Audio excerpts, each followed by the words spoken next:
The Diamondbacks have won 5 in a row with the little thing. The starting pitching is coming around. All 5 starters had quality outings the last time out. And the offense has been led by Paul Goldschmidt. Tonight, Trevor Cahill takes the mound and looks to build on his last 2 outings. He'll face former Cy Young winner Cliff Lee. It's Game 3 versus the Phillies next on Fox Sports Arizona.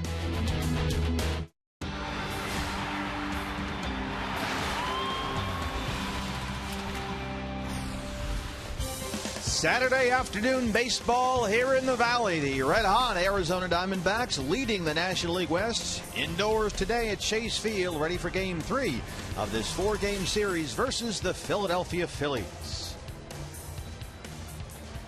Good afternoon from Chase Field. Welcome to the broadcast. Steve Berthiaume, Bob Brenly along the way. The Arizona Diamondbacks streaking here. They've won 5 in a row, sharing the division lead with the San Francisco Giants. The Giants beating up on the Braves right now, so the Diamondbacks here need a win to keep pace. And Bob, so far we've seen a whole season's worth of 1-run and close games, and last night here was certainly no different. We know the ball players wear T-shirts underneath their jerseys that say "Get comfortable being uncomfortable," and they have gotten very comfortable in close games this year, something they were not able to do last year. The 9 wins when scoring 3 or fewer runs already this season. They only did it 11 times all season last year. Well, they're doing it with starting pitching. Certainly it's been much improved the last time or two through the rotation. In fact, pitching is taking care of business. Take a look at the amazing rewards credit card from NBAZ. Learn more at nbarizona.com. And look at this. The rotation, it seems to be correcting itself. We talk about hitting being contagious. Good pitching can be contagious as well. And the last time through the rotation, they've all been very good. Some first inning bumps, but they settled in nicely like Ian Kennedy did last night. Certainly a lot of credit has to go to the defense behind him. Brandon Webb is here at Chase Field with us on Fox Sports Arizona. We'll see another sinker ball ace tonight in Trevor Cahill. Much more from Chase Field coming up when we come back. Trevor's been king of the hill lately. We'll take a look at tonight's pitching matchup, Cliff Lee versus Trevor Cahill, when Diamondbacks baseball continues on Fox Sports Arizona.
store. Flyers, business cards, brochures, and more. We can print that. Well, the Arizona Diamondbacks are going streaking today, looking to make it 6 in a row.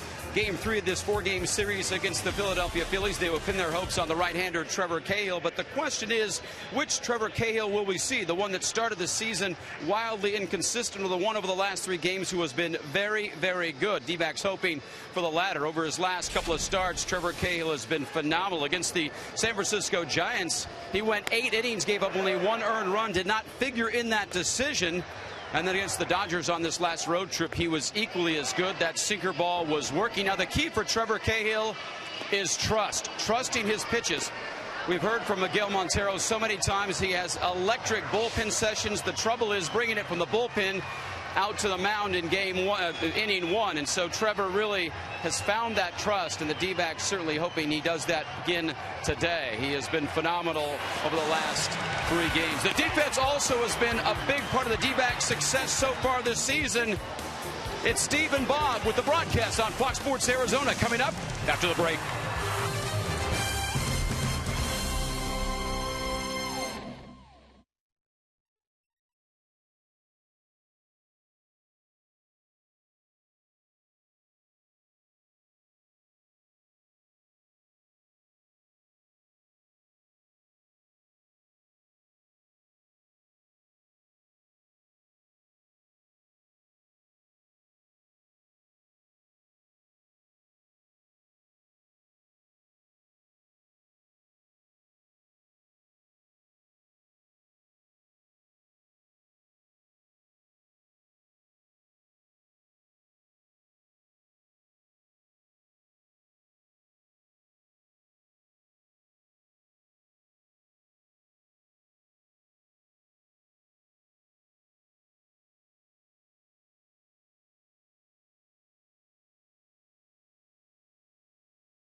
Long. It's a little thing on the broadcast we like to call want.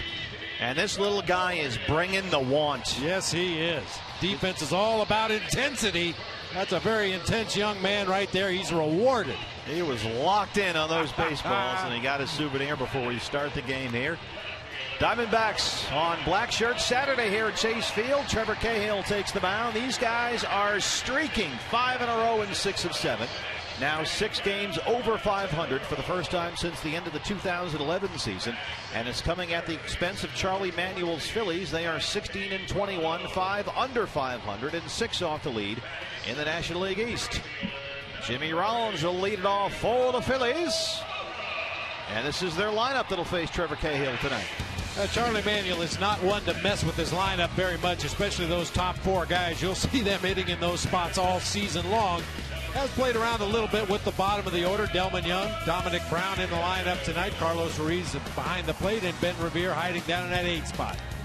A look at our Arizona 4 Diamondback starting pitcher Trevor Cahill, a winner in his last start. He allowed 2 runs on 6 hits and 7 against the Dodgers, and he continues, Bob, to look better and better every time out.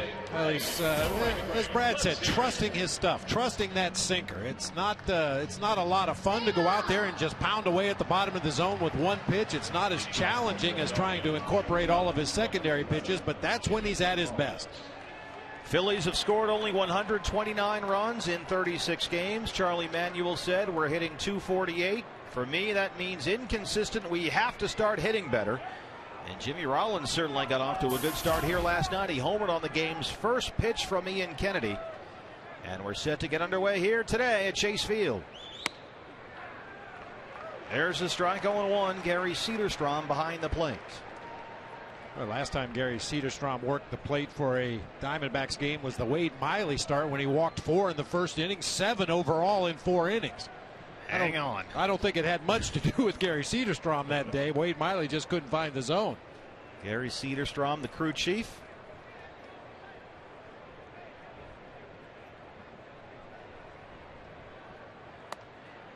That's outside. 2-1 now to Jimmy Rollins, who steps in at 241. 2 home runs and 10 RBIs. Rollins 2 for 5 last night. Right back to Trevor Cahill. 1 away. You know, Steve, it seems highly appropriate that Brandon Webb's in the house tonight and Trevor Cahill gets the start for the Diamondbacks. Webby made his career throwing that heavy sinker. Sure, he appreciates Trevor Cahill's approach to the game. Good to have Brandon on both the pre and post game shows here tonight on Fox Sports Arizona. Roof is closed right now. We're told it will open up shortly. Once it cools off a bit, you can see the sun peeking through back there behind the Phillies dugout. Chase Utley 271, 7 home runs and 24 RBIs.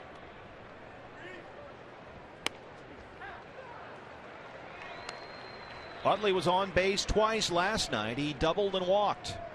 He's hit safely in 4 of his last 5 games, 6 for 19 over that span.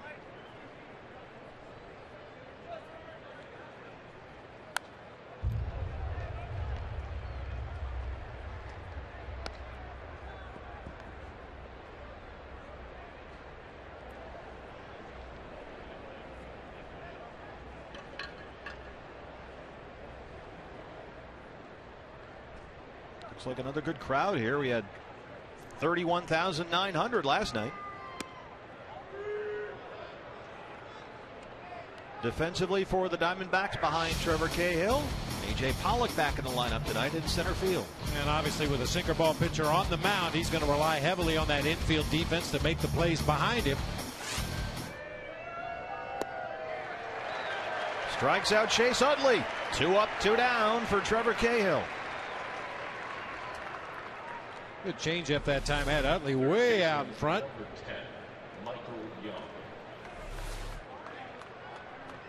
So here's Michael Young.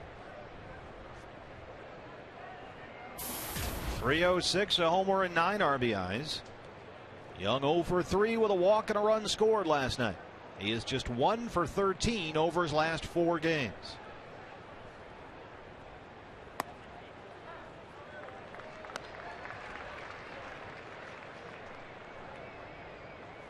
Michael Young hits right-handers well. 323 against righties this season. 258 versus left-handers.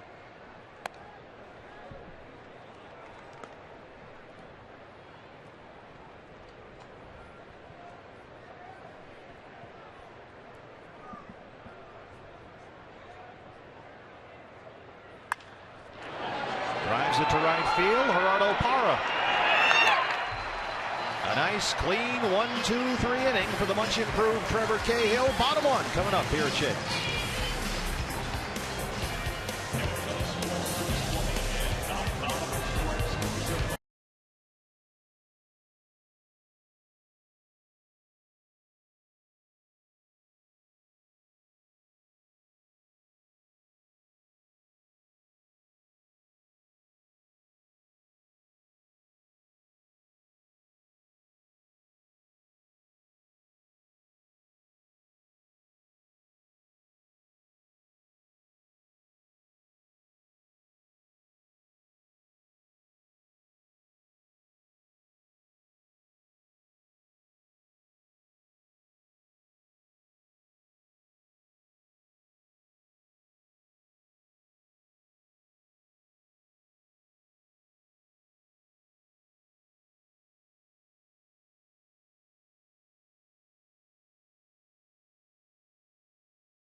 Trying to keep this 5-game win streak going. They'll have to do it today against a former Cy Young winner. Cliff Lee on the mound for the Phillies. Here's the lineup set out there today by Kirk Gibson. Typical changes with the left-handed pitcher on the mound. A.J. Pollock back in that leadoff spot. Didi Gregorius playing against righties and lefties, and why not, carrying a .388 batting average and a boatload of energy. Lineup starting to click a little better, regardless of whether there's a righty or a lefty on the mound against the D-backs. Today it's a lefty. Cliff Lee opened this season with 2 wins. He's won just 1 of his last 5 starts. That was Monday at San Francisco. Gave up 2 runs on 5 hits over 8 innings. He had 6 strikeouts. There's strike 1 to A.J. Pollock. Seems like every pitcher we talk about this season features a cut fastball. Cliff Lee, no exception. A 4-seamer, a cutter, a changeup, occasional curveball.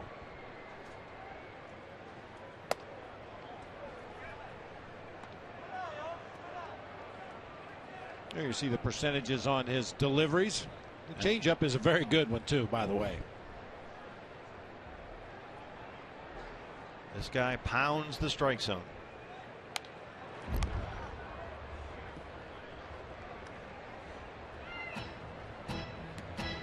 A.J. Pollock had the night off last night, 0 for 4 with a walk in Thursday night series opener against the Phillies. On the year, A.J. at .257, 4 home runs and 14 RBIs. Didi Gregorius on deck.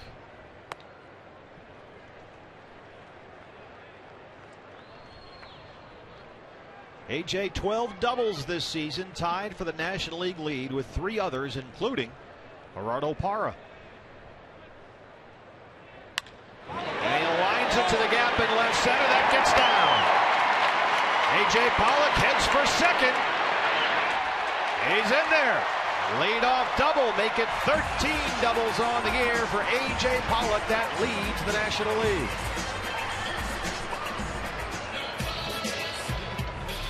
There's a reason he's leading the National League in doubles with limited playing time. Every time he puts the ball in play, he's thinking, I'm going to get to second base. Puts pressure on the defense. Just outran that throw to second base that time for a hustle double. Right down there between Dominic Brown and Ben Revere, and A.J. with that good base running. Good speed is in there. Leadoff man on. Here is Didi Gregorius.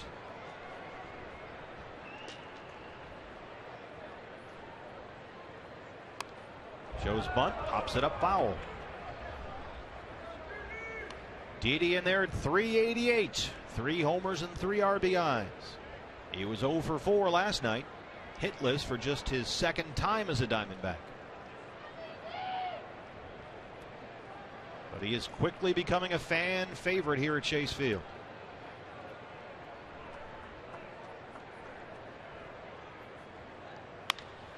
Second base, Chase Utley. Pollock to third, 1 away. Rob Didi came up, hit the ball to the right side. I'm pretty sure that bunt attempt on the first pitch was Didi trying to reach on a bunt base hit. I don't think that was a sign from the bench. I like to see him go ahead and swing the bat like he just did. He's got a chance of driving that ball through the right side of the infield, maybe driving A.J. Pollock home with the first run of the game, but at worst you move him up to third base. Goldie gone. That was certainly the case in Los Angeles earlier this week. Here is Paul Goldschmidt. 308, 9 homers and 30 RBIs. Pollock at third now with 1 out. 0-1. Goldie on base twice last night. He reached on a fielder's choice, scored a run. He also walked.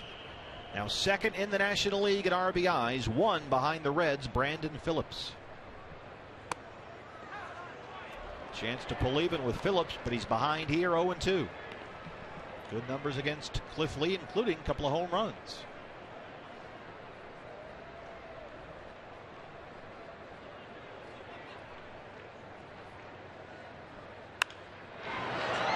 High in the air down the right-hand side. Utley chasing it down in fair territory. A.J. Pollock bluffs at third. Phillies get it in quickly. There's 2 outs.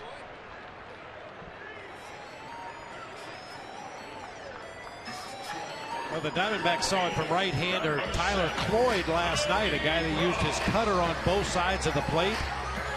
We'll see the same thing from Cliff Lee tonight, although Cliff Lee won't be sent back to the minor leagues after this start the way Tyler Cloyd was. Wrecking Ross, chance right here to make it 1-0 at least. 287, a homer and 9 RBIs. Cody Ross on base twice last night. Singled, walked, and scored the game-tying run. Coming in on Martin Prado's big 2-out single in the 7th. Cliff Lee's been getting ahead so far, nearly every batter. Look at these numbers for Cody Ross against Cliff Lee. 1 for 6 with a homer, but the other at bats ended in strikeouts. It's 0-1 now. Misses inside, 1-1.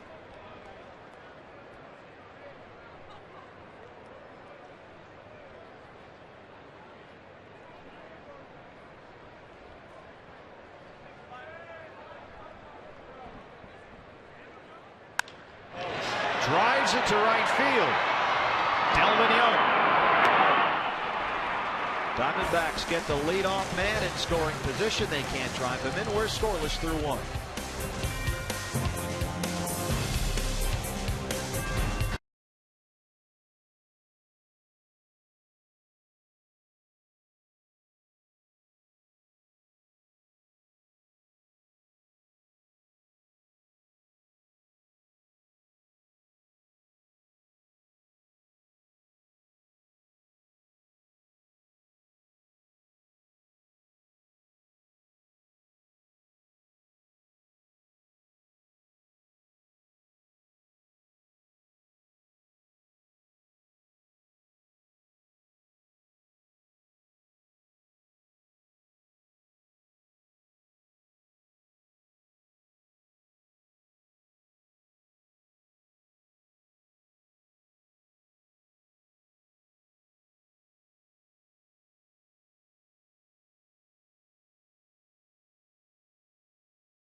Time for our AT&T Twitter poll question. What do you think is Brandon's favorite D-backs accomplishment? Just put the hashtag in front of either Webb Cy Young, his first big league start, 42 scoreless, or the All-Star games. Tweet your vote to @FoxSportsAZ. Brandon will join us here in the booth in the 7th inning and give you the actual answer. But we'd like to see what you think. Well, I was only there for one of those, his first major league start, so that's what I'm voting for. That was my favorite. Good seats behind the plate. No score through 1 here. Ryan Howard, Delman Young, and Dominic Brown in the Philly second. And the shift, Bob, is on. Yes, indeed. Why not? It's worked very well against big Ryan Howard so far in this series. It's cost him at least 1 and in all likelihood 2 base hits in this series.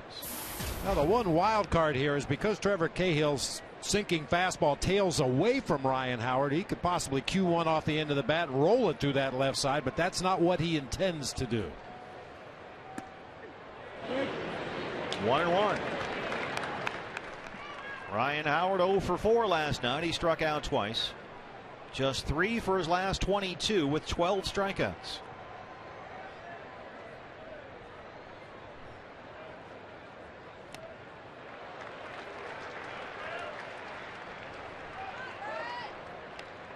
This is a guy that will strike out. 38 Ks and 126 at bats coming in, and that thing just dropped off the table. Well, that's a sure sign that Ryan Howard's just not identifying pitches well out of the pitcher's hand.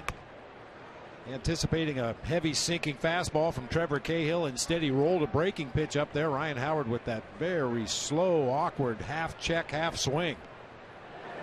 As you saw, this matchup has been very one-sided in Cahill's favor. And there's another strikeout. Second of the game for Trevor Cahill. One away here in the second. You watch Ryan Howard take batting practice every day. See that good changeup that gets a swing and a miss. He takes his batting practice the first few rounds with the lead donut still on the bat. I noticed that. Occasionally his swings in the game looks like he has a donut on his bat. He's good at not hitting the donut with the ball while he's in there. Delman Young.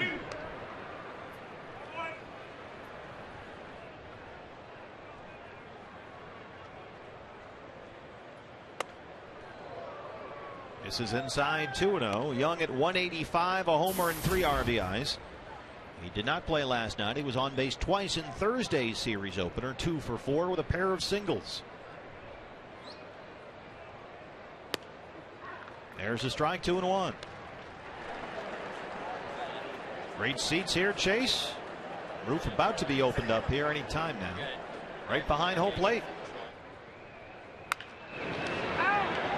2-2.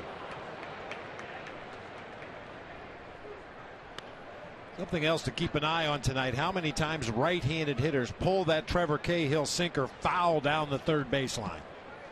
When he starts it right down the middle of the plate, it ends up on the inside corner down around the knees, and most right-handed hitters just can't keep that pitch fair. Going to be a busy night down there for Terry McGowan.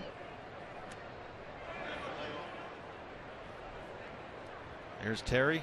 He's in a hot spot right now. Our Golden Glover down there in the left field line. Bert Peterson has right field today. Battling the sun. No flip but down shades, PP. No eye black, nothing. Toughen it out. Ball 4. 1 out walk to Delman Young. First base runner of the game for the Phillies. Martin Prado's got the eye black going over at third.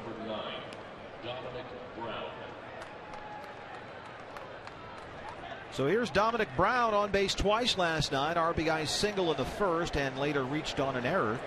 Good series for Brown. He was 2 for 4 here Thursday night.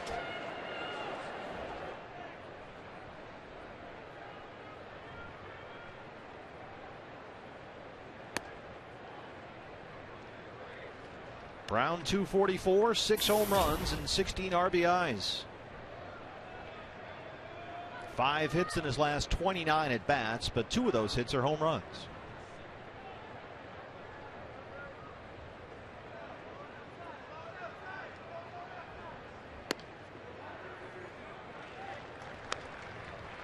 And as we saw Thursday from Delman Young, when he tried to stretch a single into a double and was thrown out from right field by Gerardo Parra, he is not a fast base runner. No.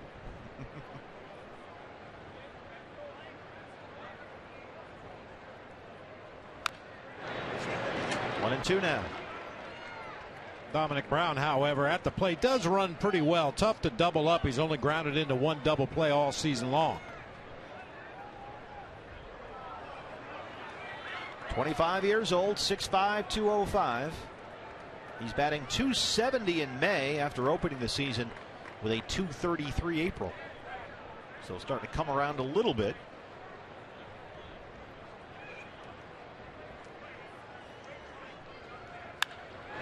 Center field, Parra. Oh, A.J. Pollock, pardon me. Parra in right. Pollock has it, 2 down.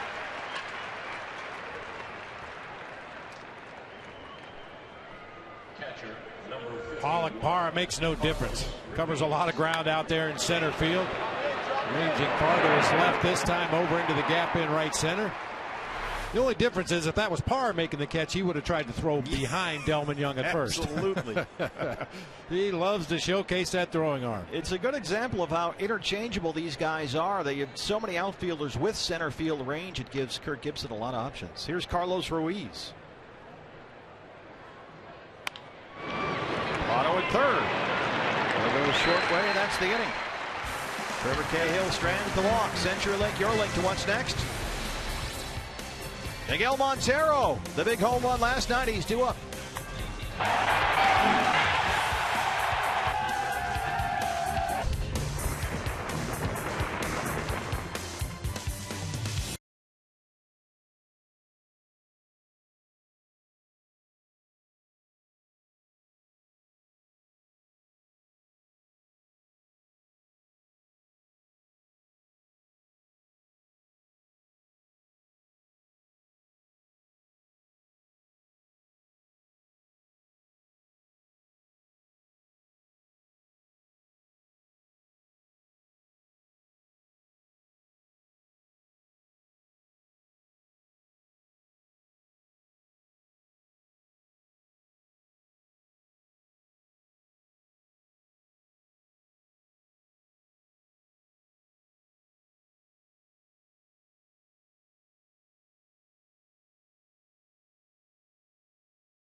Going my way, hitting-wise, I feel like I hit the ball how I wanted to hit it.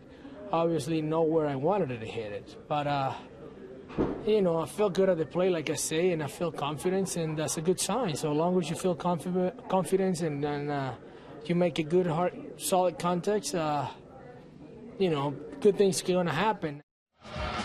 That's our Geico quote of the game. Compliments of Miguel Montero. And guys, it's going to take a lot more than just hitting 202 to bring that guy down. His energy is certainly contagious, and he knows he's struggling, but he's starting to get close. And it was nice to see last night that home run that he hit in the ninth inning that was the game winner. It was fair and not foul. And sometimes when you're struggling, things go the opposite way. But he's handled all of this incredibly well, and you get the feeling that the tide is about to turn for Miggy. You sure do, Brad. And one night after batting eighth, the spot he occupied for the first time since May of 2011, Miguel Montero back up in the order. Batting fifth here tonight between the right-handers, Ross and Prado.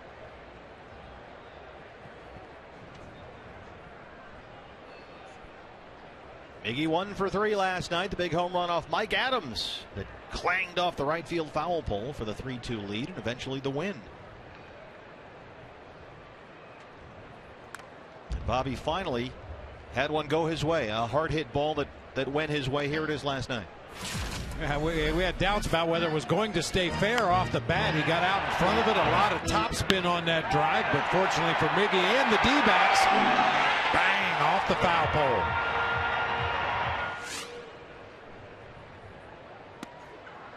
There's the strikeout. One away here in the second. Braves are coming in starting on Monday. They got their heads handed to them today in San Francisco. A 10-1 final in that game.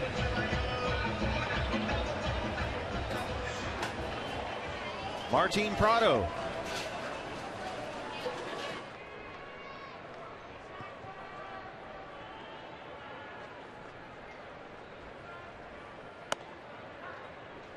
Cliff Lee ahead again, 0-1. Prado 236, 4 home runs and 9 RBIs. And one of the game's critical at-bats here last night against the Phillies, the 2-out 7th inning single off Antonio Bastardo that tied it up at 2. Prado said afterward, with a lefty on the mound and Miguel Montero on deck, he figured they'd walk him in that situation. And Charlie Manuel was asked about that. He said, yeah, I thought about it, but you know, Bastardo was throwing so hard. There's a foul ball. He kind of liked the matchup, Bastardo and Prado. And Charlie said about Martin, we tried to get him to swing at a bad ball down, but we couldn't. It was a good battling at bat. Martin upset with himself a couple times earlier in the bat. Thought he had pitches he should have hit, but really grinded out a good at bat. Ultimately got that base hit into right field. Center field, Benavier.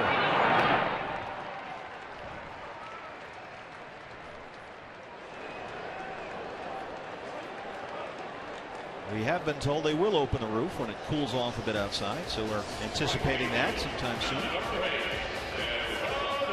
Gerardo Parra, sun is beating through here. People on that first base side dealing with that sun coming through the upper reaches of the ballpark here, but it won't be long. Parra 300, 2 home runs and 10 RBIs. 0 for 3 last night with a walk.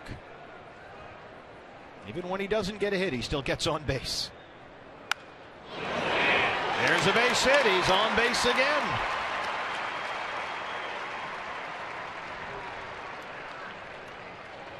Little inside-out slashing swing. 2 hits and 4 trips to the plate against Cliff Lee. You notice Gerardo Parra against lefties doesn't take much of a stride at all. Tries to keep his weight back, let that ball get deep into the hitting zone before committing to it.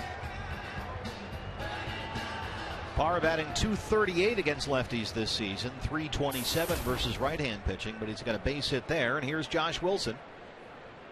Josh getting the start at second base today. 190, a homer, and 4 RBIs.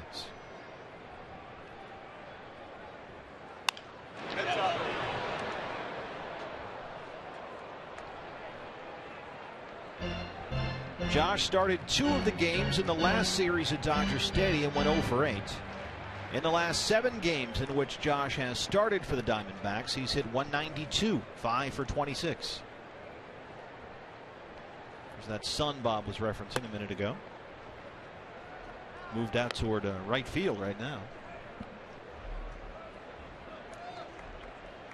Good time to hit one down in the corner right there. See if Delman Young can handle that.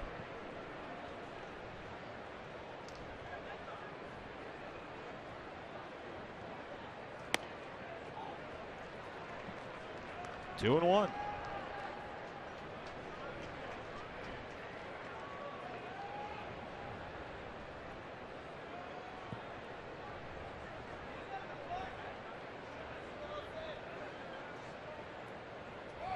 There goes Parra. Shoots it into right. Run is there. That ends the inning. Close. Diamondbacks get another hit. They leave one. We're through 2. No score.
By Ram Trucks, proud partner of the Arizona Diamondbacks, and by Gila River, another proud partner of the Arizona Diamondbacks.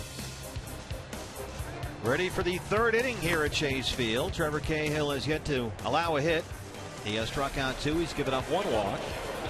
Get your food, settle in. Diamondbacks and Phillies as the D-backs look to keep this win streak going. Cahill will face Ben Revere, Cliff Lee, and Jimmy Rollins. 8-9-1 here in the Philly 3rd. Over his last 20 innings, Trevor Cahill has given up only 4 earned runs and 15 hits. Opponents hitting only .214 against him during that span. He has been much improved. Looked at the pitch FX metrics on Cahill before the game today, and the numbers back up both what Kirk Gibson is saying and what we've seen. Revere at .232 on the year. In April, when Cahill was scuffling, he was throwing the cut fastball 23% of the time. But look at May, when we've seen him look much better and be more efficient. The cutter use has dropped way down. Let's take another look. It's down from 23%, Bob, last month to 14% this month. So he's done away with a cutter, not completely, but a lot, and he's simplified things. More four-seam fastball, more changeup. Base hit by Revere. Drops in front of Cody Ross. Revere's aboard. So in a sense, Bob, I guess he's kind of trimmed the fat a bit. Well, you know, I've got a real issue with that cut fastball. I've always felt that it's a complementary pitch. So many guys start throwing the cutter and immediately scrap the rest of their repertoire in favor of that cut fastball. And for me, I think it takes away from the effectiveness of Trevor Cahill's sinker. I think the numbers would say that that's the case, not only with Trevor Cahill, but with a lot of sinker ball pitchers that try to incorporate that cutter. Cliff Lee will try and move Revere along here. And as we showed you on the numbers there, the two-seam sinking fastball, which is Trevor's bread and butter, he hasn't changed that. He's throwing it almost the exact same percentage of time, May versus April, but it's the other stuff that's really changed. And that seems to have impacted the way he throws the two-seam sinking fastball. Well, you use the pitches you can command the best, and Trevor was having trouble commanding that cutter, making some mistakes over the middle of the plate with it. At other times, he couldn't find the middle of the plate with it. But his two-seamer, his four-seamer, his change-ups are pitches that he is very comfortable throwing. He has a lot of confidence in those pitches, and Charlie Nagy's encouraged him to use what works. And remember, the four-seam fastball is the rising fastball. The two-seam fastball is the sinker. Cliff Lee gets it down. Montero. Throw it away. They move Revere along, 1 out.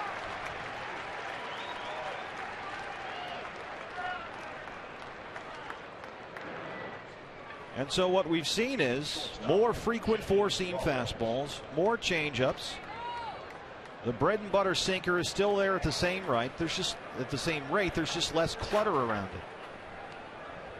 it. You may have picked up on our field mics there. Somebody in that Philadelphia dugout was rooting for bad things to happen on that bunt attempt. Well, that's unsportsmanlike. Throw it away. It's going to take more than that to rattle Miguel Montero. Here's Jimmy Rollins, tap back to Cahill his first time up. Kirk Gibson has said about Trevor, the key for him is just let his ball move. He has great movement on his ball. Late life, hard to center it up. And that way he's been more consistent with the strike zone.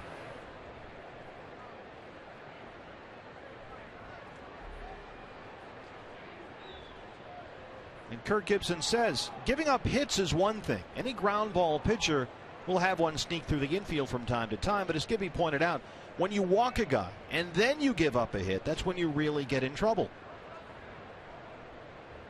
And with better command of that two-seam fastball, that's not happening to Trevor like it was last month.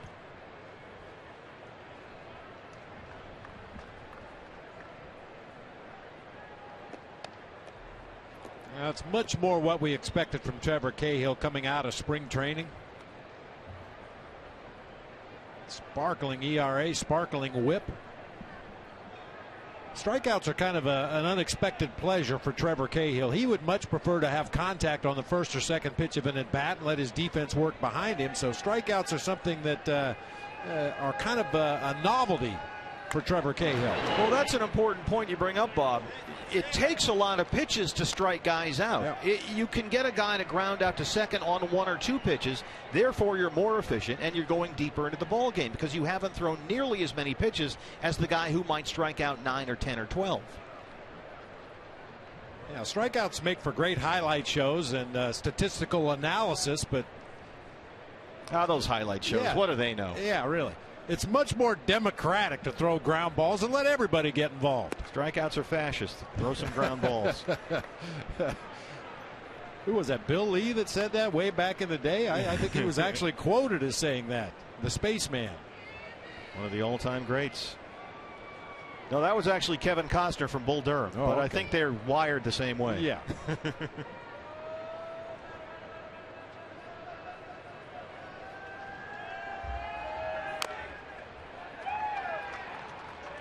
Kirk Gibson was talking about Trevor's simplified approach, and Gibby said that before, when Cahill was struggling, he'd get ahead of a guy 0-2, and then all of a sudden, here comes the curve, here comes the cutter.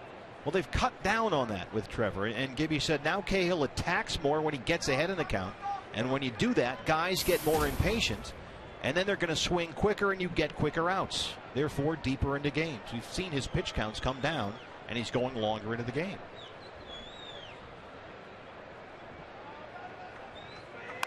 Oh, baby. Although Jimmy Rollins is driving that pitch count up here.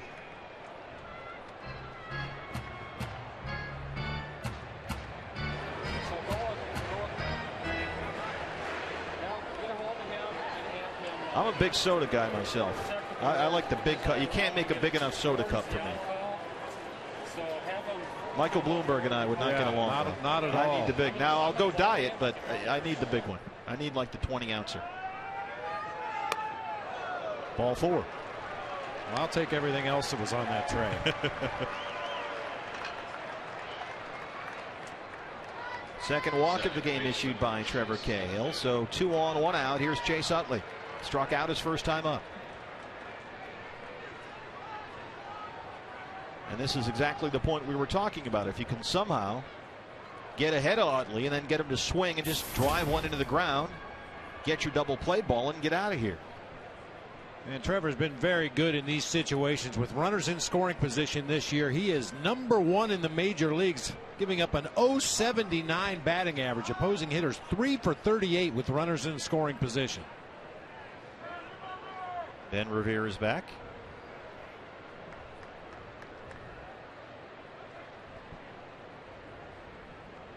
We've seen the drastic pull shift that the Diamondbacks use with Ryan Howard at the plate. Not as drastic here with Chase Utley. Didi Gregorius cheating up the middle of the field, and Martin Prado well off the line at third. But Chase Utley, as he gets deeper and deeper into his career, has become more and more of a pull hitter. Yeah, Charlie Manuel mentioned that before the game. He said, you know, with the Howard, nothing's new. We see that everywhere we go. But what the Diamondbacks have done here defensively with Utley is a little bit of a new wrinkle. And Manuel said, you know, we haven't really seen much of that, not to this extent, before. But it seems to be working. Alan Trammell on the bench directing the infielders.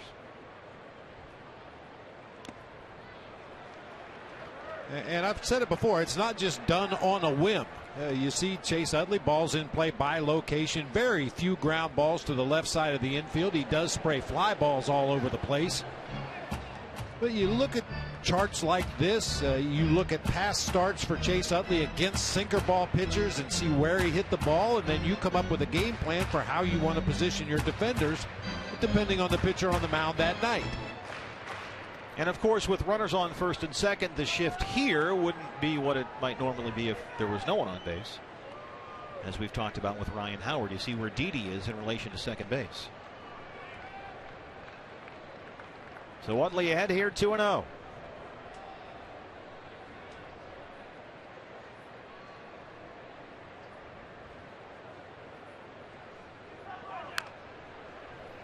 Well, a nice byproduct of this little mini shift for Chase Utley is the fact that Didi's playing right behind the base runner at second base.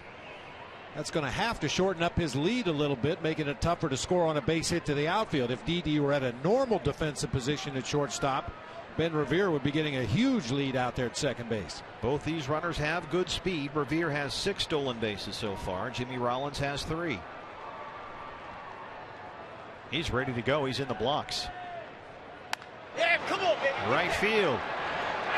Parra's there. Revere tags and heads for third. They're on the corners with 2 outs.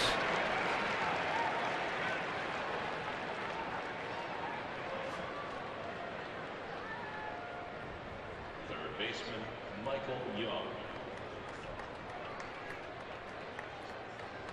Kind of an unusual lead off first base by Jimmy Rollins with the runner ahead of him in second. He turns and pretty much faces out toward center field so he can see Paul Goldschmidt. He can see the pitcher out of the corner of his left eye. I don't believe I've ever seen a base runner do that before. He must not trust his first base coach, Juan Samuel. Michael Young flying out to right his first time up. Now it's a very different looking lead for Jimmy Rollins over there, where Goldie was back and no one was holding him on. As we just saw, he was pointed toward second.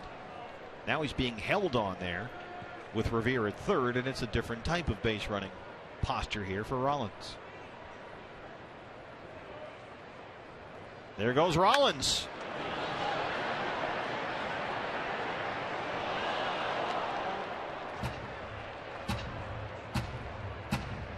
What kind of a jump did he get? Well, not a great jump that time by Jimmy Rollins. That's just a straight steal attempt. Michael Young tried to shoot that pitch through the right side of the infield. He was aware that Jimmy Rollins was going to run. You don't play hit and run with 2 outs in the inning. That was just a straight steal, and Michael Young took it upon himself to try to shoot that hole on the right side. 2-1.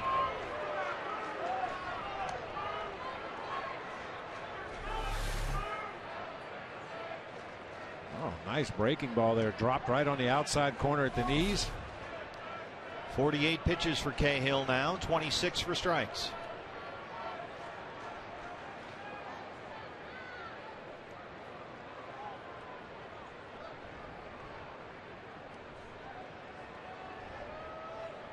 Young up there, just 1 for his last 14. He was 0 for 3 last night.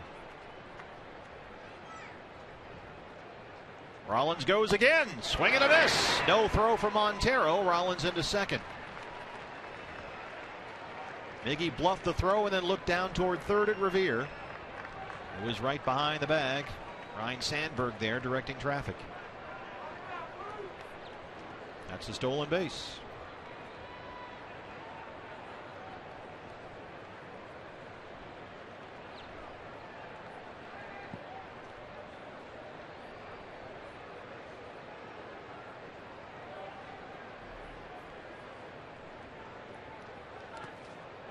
Nice block by Montero with Revere at third. It's run full 3-2. Ryan Howard is on deck.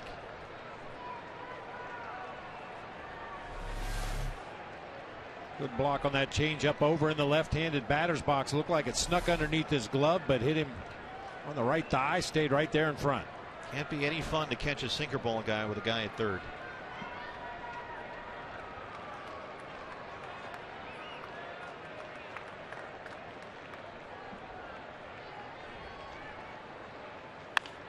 Right back to Cahill. He'll get out of it.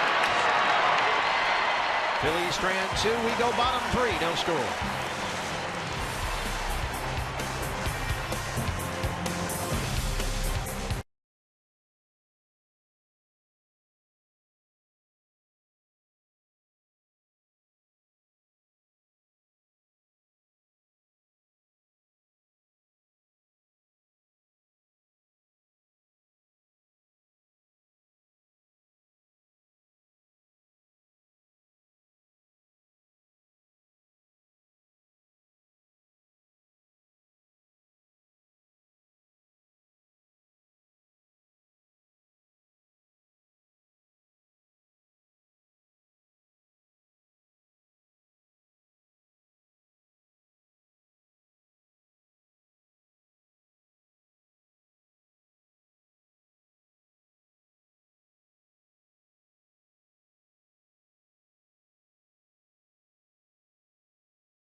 League intrigue matchup right here at Chase Field. Game 1, 12:40.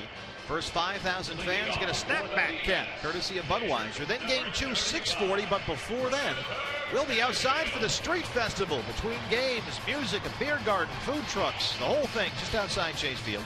Plus, when you buy a ticket to both games, you'll get free D-Bucks to use on merchandise and concessions. Call now 602-462-4600 or log on to dbacks.com/doubleheader.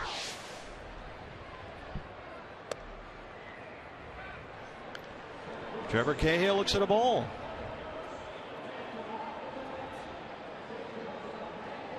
Some fans still showing up. A little earlier start tonight.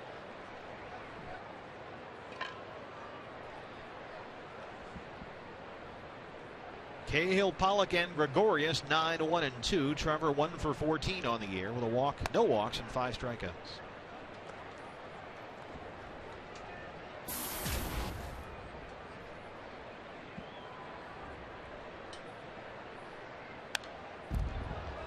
That's another thing that Trevor Cahill has in common with Brandon Webb, the inability to consistently make contact with the ball. Wow. Webby. Could you be a little more definitive, please? Sorry, Brandon, I can't control him. There's a strikeout. So that was Webb-esque, you're telling me. A little bit, yeah. Right. It kind of reminded me of Webby at bat, yeah. Yep, he agrees. Huh?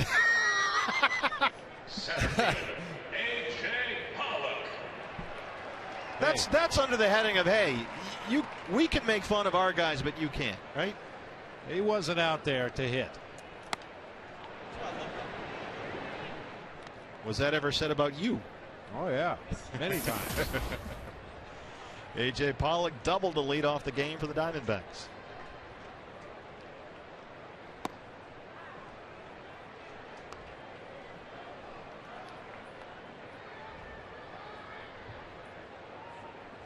A.J.'s got his para on tonight already.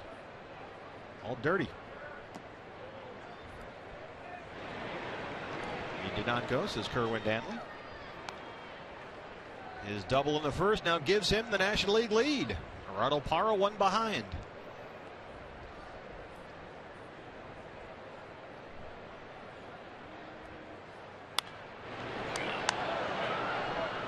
Good time to remind you that every time a Diamondbacks player hits a home run this season, Fulton Homes will donate $150 to the Central Arizona Mountain Rescue Association.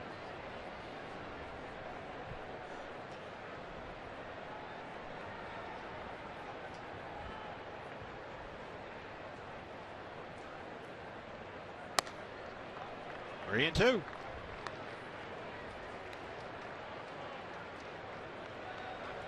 .36 pitches for Cliff Lee, 25 for strikes. He'll be in or around the zone all day. A.J. drives it to left. It's over the head of Dominic Brown. Here's another double coming up. Make it 14 to extend his National League lead. 2 for 2, 2 doubles for A.J. Pollock.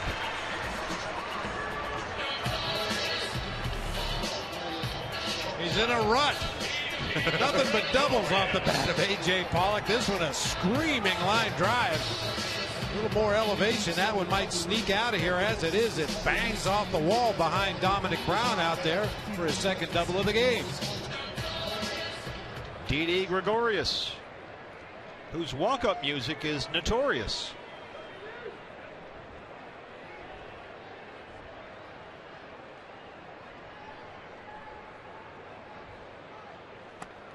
Look out. This is a player who was recently hit in the head, and what does he do? He gets right back in the box immediately. And he stands and faces Cliff Lee.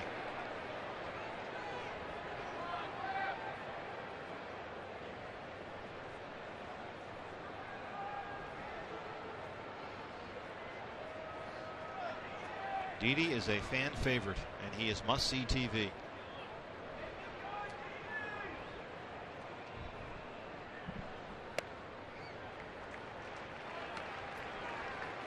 Bob, I thought that was really impressive. He got up immediately and planted his feet in the left-hand batter's box and faced Cliff Lee. I just don't think Didi rattles at all.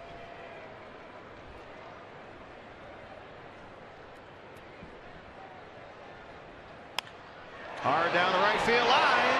Foul. Watch this. This is a guy that just a week or so ago was hit in the head.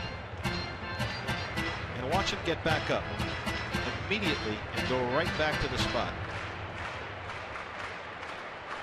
Didi's played enough baseball also to realize that there was no intent there on the part of Cliff Lee. That was a breaking ball that just got away from him. He was easily able to duck underneath it, but yeah, given his past history. Oh, they got A.J. hung up. Yeah! He was taken off. He jumped on first movement, and it was too late.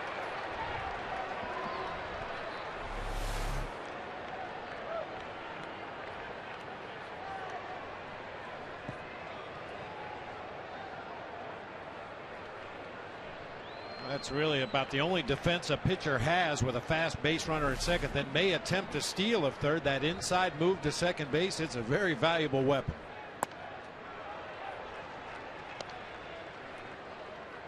And A.J. trying to take advantage of being on second base with a left-hander up there. The pitcher would have his, of course, his back turned to the runner. 2-2. Straight up in the air. Young at third, foul the ground. That's the inning. We're through 3. No score at Chase Field.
By coming out to the Diamondbacks game on Mother's Day, the D-backs will donate $5 from every ticket sold through this offer to City of Hope. So visit dbacks.com/City of Hope, password HOPE.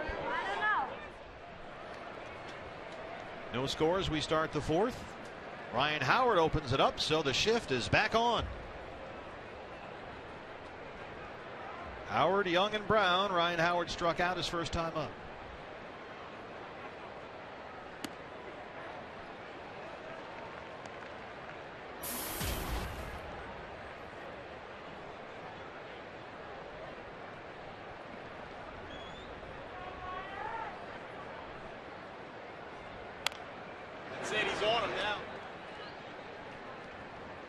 Ryan Howard batting .297 versus right-hand pitchers this season, including 4 of his 6 home runs.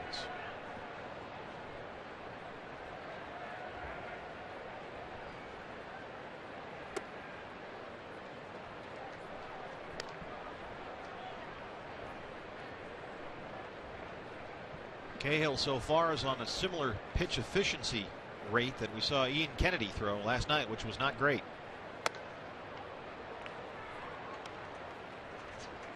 Yeah, pitch count was not great, but I'll tell you what, after that first inning, Ian Kennedy settled in nicely. Ate up 6 more innings, gave up only 2 base hits and no runs after that first. He retired 13 of 15 at one point. There's another strikeout for Ryan Howard. That's the 3rd of the game for Trevor Cahill. Here's Ian last night against the Phillies here. He gave up a home run on the first pitch of the game, Jimmy Rollins. In fact, Philadelphia got 2 runs in the first on 4 hits. Rollins had a single in the second with 2 outs. And then the Phillies did not get another base hit until Revere led off the 7th.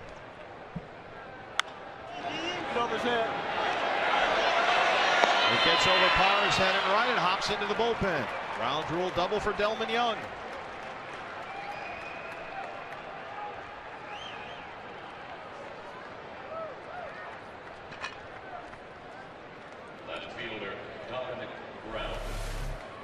That's a pretty good approach against a sinker ball pitcher. Try to stay inside the ball.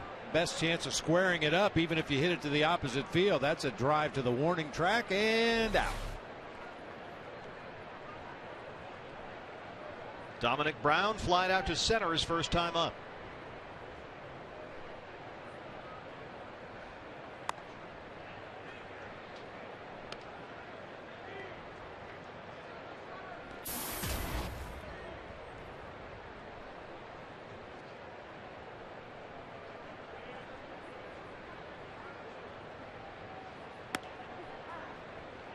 Dominic Brown went to high school in Stone Mountain, Georgia. 20th round draft pick by the Phillies in '06 when he was 18 years old. Worked his way up from the Gulf Coast League, playing what Brown called essentially practice games all the time.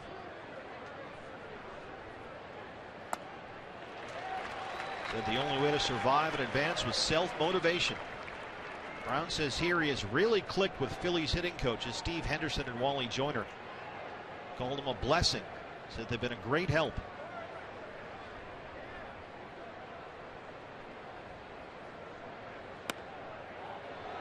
Two and two, just missed there. Wally Joyner said that Dom Brown is now in a place where he evaluates his at-bats quickly and then adjusts his mindset accordingly as he evolves through the hitting process.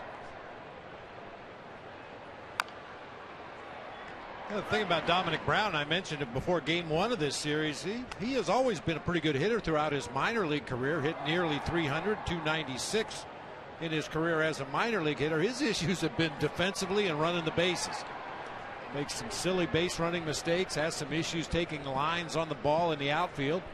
And with a guy his kind of speed, they expected him to be a much better defender. He does have a habit of getting himself all turned around out there in the corner outfield spot. So literally he will spin around and hurl himself into the wall. And occasionally it's not pretty. But he has a very promising bat, certainly, with a lot of power in him from that left-hand side. When he gets a hold of one, it can go a long way.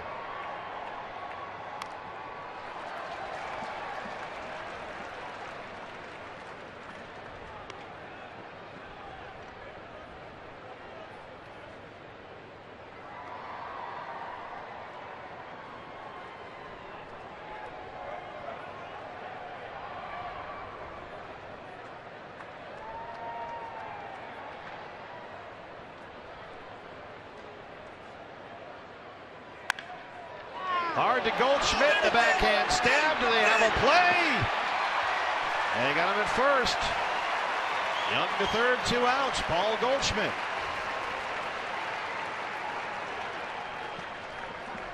A valuable lesson there for you young pitchers out there. When you see a ground ball hit to the right side, your job is to get over there and cover the bag. Many times a pitcher will see that first baseman or second baseman bobble the ball and stop. Continue on to the base. Paul Goldschmidt makes a quick recovery, gets to the ball, makes a good feed. Had Trevor Cahill hesitated or stopped at all, they don't get this out at first base, but because he ran all the way to the bag, he's there just in time to beat Dominic Brown. By a half step. So Young at third, 2 outs. Here's Carlos Ruiz.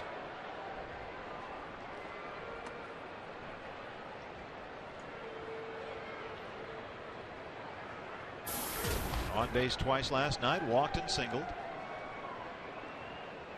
He's hit in 4 straight games, 4 for 15 over that span.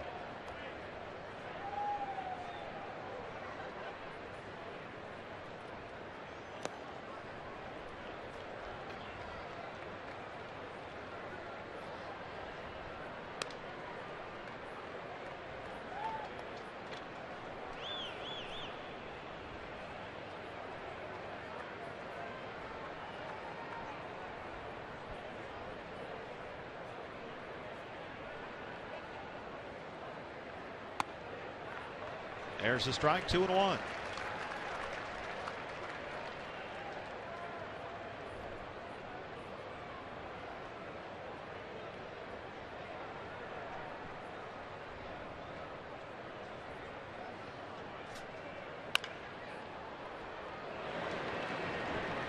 Another sinker pulled foul down that third baseline by a right-handed hitter. Terry McGowan pouncing on it down there. I wonder if we assign our golden glovers depending on whether it's a sinker ball pitcher or a fly ball pitcher, a righty or a lefty. Well, there's probably a set of charts for that. Yeah. There's Bert down the right field line, Bert Peterson. 2-2 to Ruiz. Ring him up, sit him down. Cahill strands, Young at third. Will go bottom 4. Century Link, your link to what's next. Paul Goldschmidt.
get a lower level bleacher ticket for only $21 to any of the games with the D-backs Value Pack. The Value Pack includes the bleacher ticket, a hot dog, a Pepsi, and a free cookie from Subway restaurants, all for only $21. So call now, ask for the Value Pack, 602-462-4600, or you can buy them online right now at dbacks.com/value. No score, bottom four. Goldschmidt, Ross, Montero, 3, 4, and 5 here against Cliff Lee. Diamondbacks about hit the Phillies so far, 3-2. Goldie popped up to second his first time up.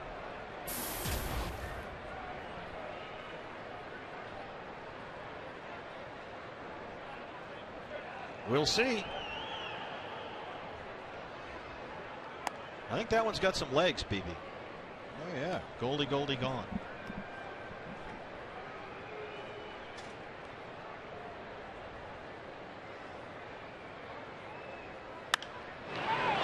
Big out. Right side. Howard chasing, out of play. Told you Cliff Lee beat the Giants Monday in San Francisco. He said after the win, we definitely haven't been playing up to our potential. We've been really far short of that, to be honest. Lee said after the win there, he expected the Phillies to pick it up a bit, as he put it, saying they had underperformed the first month of the year and it was time to turn it on. But that really hasn't manifested itself here at Chase Field. Lee's comments came after he stirred the pot a bit, losing his previous start when he gave up 9 hits in 6 against the Indians. That was May 1st. And that's when Lee went public with his frustration. He said about his Phillies teammates, we have to have a little more pride than that and figure out a way to at least get back into games and make it somewhat competitive. Kind of called everybody out a little bit. Well, and I kind of like that from a veteran player. I mean, he's there every day. He sees guys go about their pregame work. He sees how they approach their at-bats in a game. He sees how pitchers prepare for an outing, and apparently he felt that it wasn't what needed to be if they were going to be a winning ball club. I mean, it's one thing if it comes from a fan or a writer or a broadcaster, but when it comes from a respected veteran like Cliff Lee, I would have to believe his teammates took that to heart.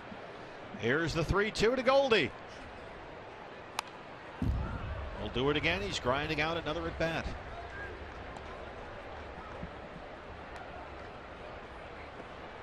I mean, so much of this game is repetition. Your preparation is just doing the same things over and over and over every day. And if you're not careful, you can start to go through the motions. And then all that pregame work just becomes eyewash. You're not really preparing to go out and do what you have to do at game time.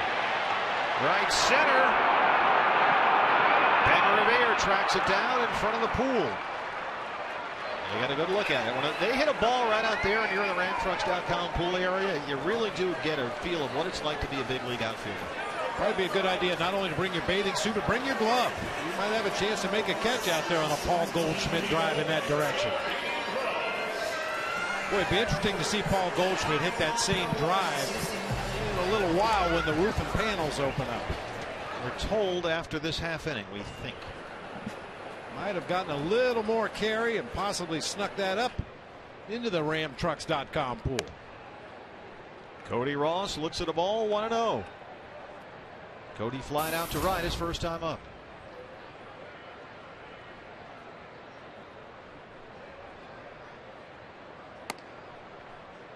Cody has some big platoon splits. It's early yet certainly, but he is crushing lefties at a .429 clip this year, compared to .220 against right-hand pitchers. Batting .391 over a 6-game hit streak. Boy, a play in the game last night that kind of went unnoticed, but it was a big play in the game. Deep drive to center field by Jason Kubel, and Cody Ross hustled back to first base, tagged up, and advanced on to second. As I said, at the time it kind of got lost in the shuffle, but Martin Prado came up later in the inning, got the base hit to right field to score. Cody Ross, that just takes a hustle. That's all it is. He was halfway to second base, saw Ben Revere squaring up underneath the ball. He turned and sprinted back to the bag at first and tagged and advanced. Yeah, Revere was kind of flat-footed under that one, wasn't he? And we've seen the Diamondbacks do that a number of times, not always successfully. Up and in. Parr has done that this year, Prado, and now Cody Ross. Let's take another look at that one.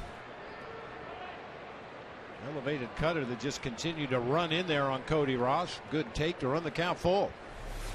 He went full to Goldschmidt. Now here's the 3-2 to Ross. In the dirt, ball 4. Why not walk here for the Diamondbacks? They've had a base runner in every inning.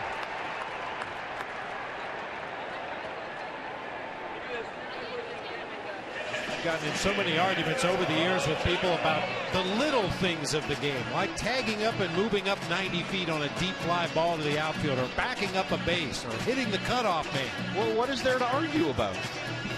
How can you argue against those things? Those aren't little things. Those are big things. If you do those kind of things right more consistently than your opposition, you're going to end up winning. And the Diamondbacks are living proof here, tied for the lead in the NL West. Miguel Montero struck out his first time. Hey fans, got to let you know, anytime the D-backs score 6 runs or more, Taco Bell is giving away 3 free tacos with the purchase of a large drink between 4 and 6 the following day at participating locations. Miguel Montero would like Matt Williams to run through the signs one more time.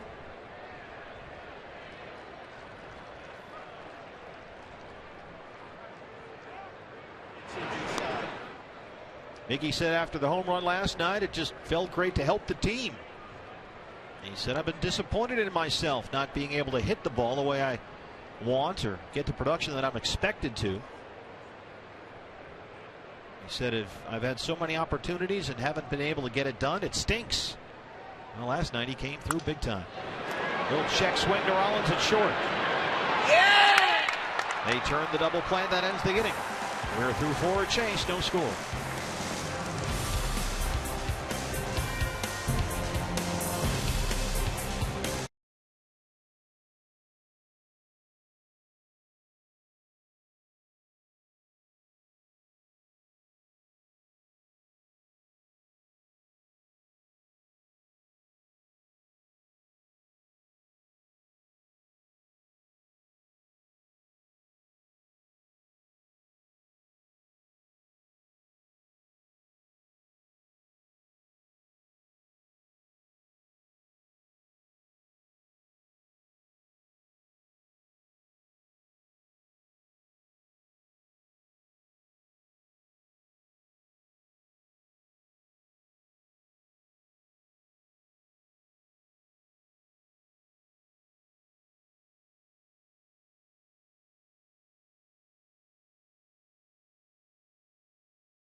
Sports Arizona Fan Express, brought to you by Cox Communications and Fry's Food Stores, is back and ready to take you to a D-backs game.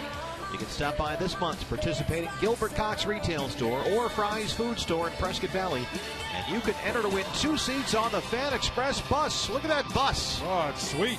You'll receive round-trip transportation to the D-backs game on May 25th or the 26th. But hurry up, registration ends, Monday. So get going.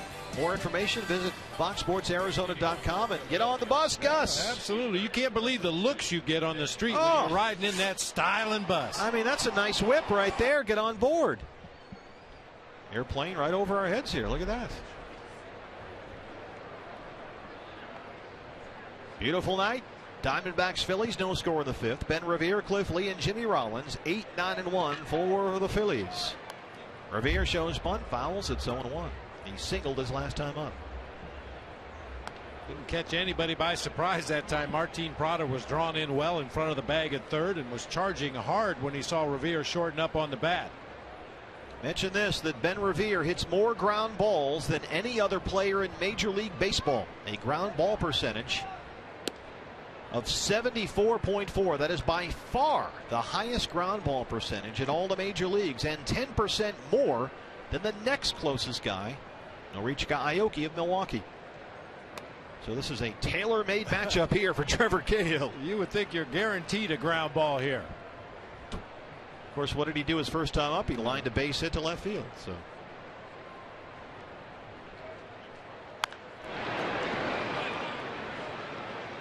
Revere was really scuffling in late April, hitting 200, wasn't drawing walks, wasn't getting on base. Finally came out and said, you know, I got a bad left quad. It's been bugging me since spring training.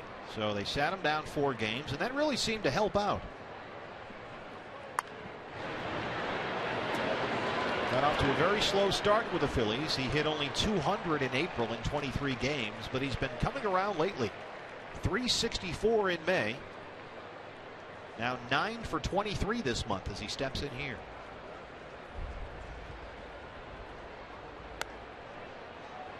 Misses there. It's gone full 3-2. 76 pitches now for Trevor Cahill, 44 for strikes. Cliff Lee on deck. Ball 4. Revere on for the second time tonight. Second walk, third walk issued by Trevor Cahill. He has walked 3 and struck out 4. Well, because Ian Kennedy was able to right the ship the way he did last night and pitch 7 effective innings. Will Harris pitched a third, Tony Sipp pitched 2/3, and David Hernandez came on to get the save pitching the ninth. The bullpen should be in pretty good shape tonight. Cliff Lee shows bunt. There's a strike. Prado crashing in from third. And a sacrifice to bunt his first time up. He never looks happy. He's always sort of got that grimace. Hey. It's a game face, I guess. His sac bunt back in that third inning was his second of the season. I always felt Cliff Lee handled the bat pretty well, whether it's a bunt situation or whether he's just up there swinging away. 3 for 13 on the year. Drops it down. Cahill. They move Revere along, 1 out.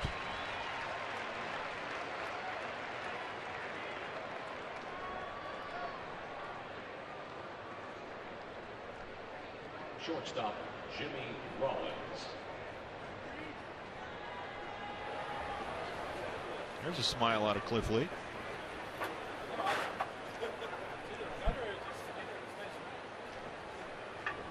Jimmy Rollins has tapped back to the mound and walked. 0 for 1.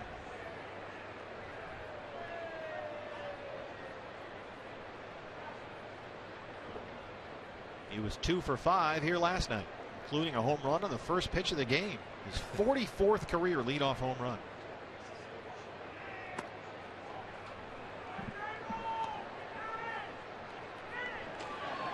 Hey now. That's a Buzz Lightyear and a Woody, right? Hey, Woody, high five.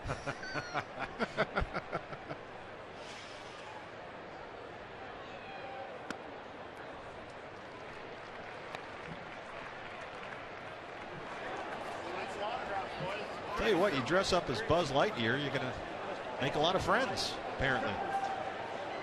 To infinity and beyond. What are you going to do the rest of the night once the game's over?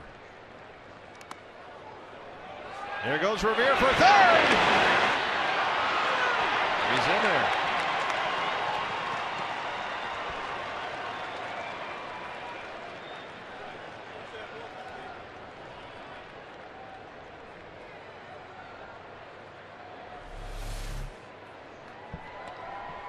Once again, a breaking ball, and Miggy just reaches across to the backhand side. That's so uncharacteristic of him. Normally he blocks balls in the dirt extremely well, but lately has been getting into the bad habit of just trying to pick it clean out of the dirt. Revere overslid the bag momentarily, but Martin couldn't get the tag back quickly enough. 2-1 now. That's going to get a run in. there. Revere tags. Phillies take a 1-0 lead.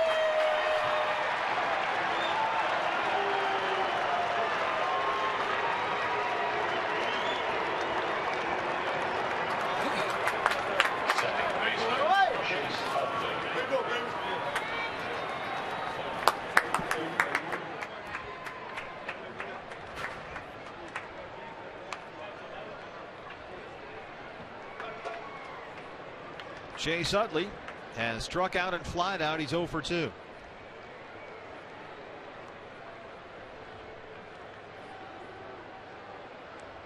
Phillies with only 2 hits in the game, but they lead it now 1-0. Walk, sacrifice bunt, wild pitch, and a sacrifice fly.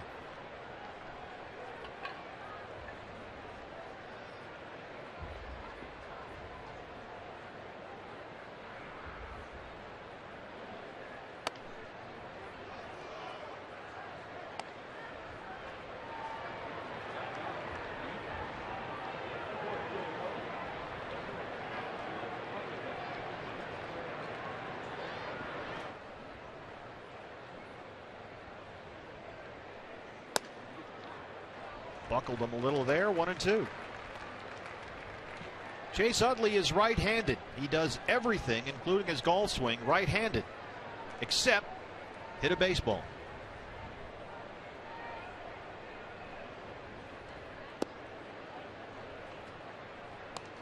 We talked about his approach at the plate before the first game of this series. He takes that one last practice swing. A lot of hitters like to get locked in, get their hands in position, get their legs in position, and wait for that pitcher to deliver the ball. Utley always looks like he wants to take one more practice swing before that ball comes in.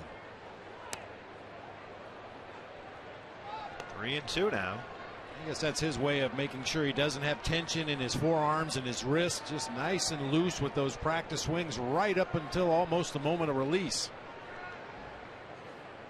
88 pitches for Cahill, 50 for strikes.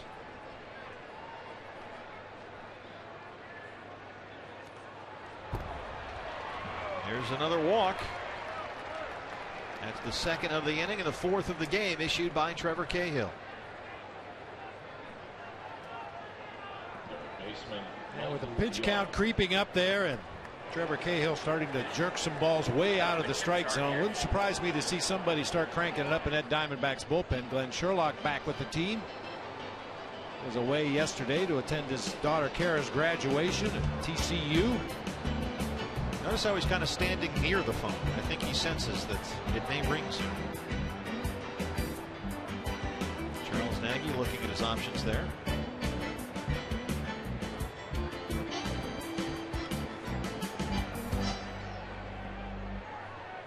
Pitch count going up here fast.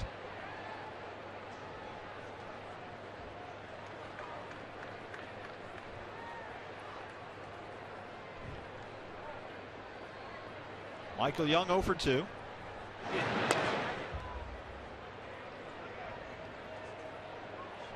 He is just 1 for his last 15 up there. Off to a sensational start to his career with the Phillies. Hit .341 in April. Watch Utley. He has 4 stolen bases this season. He's been caught once. .341 in April for Young. That's dropped to .212 here in May. He's not quite driving the ball like he has before.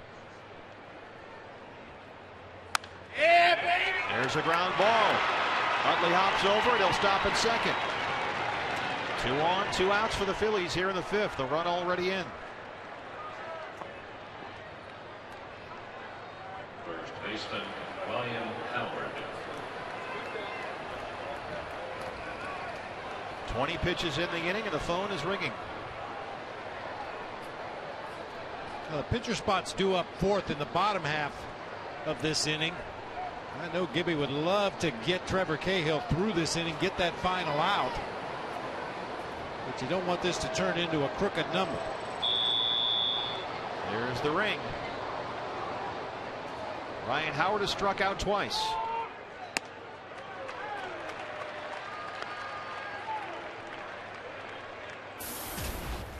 Now with 40 strikeouts this season in 128 at bats.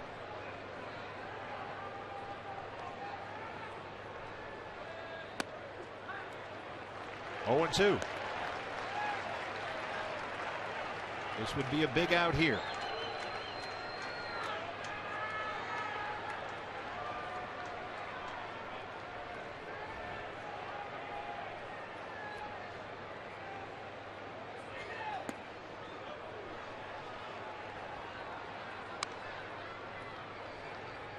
So far this month, Ryan Howard is 6 for 33.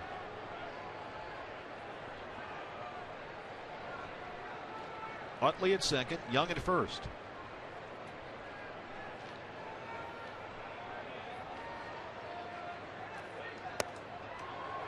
Two and two.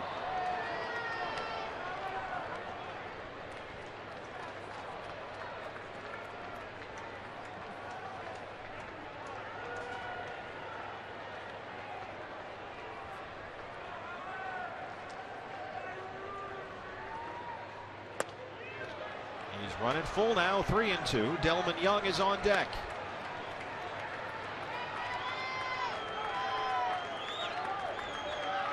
Young has been on base twice today. He's walked and doubled.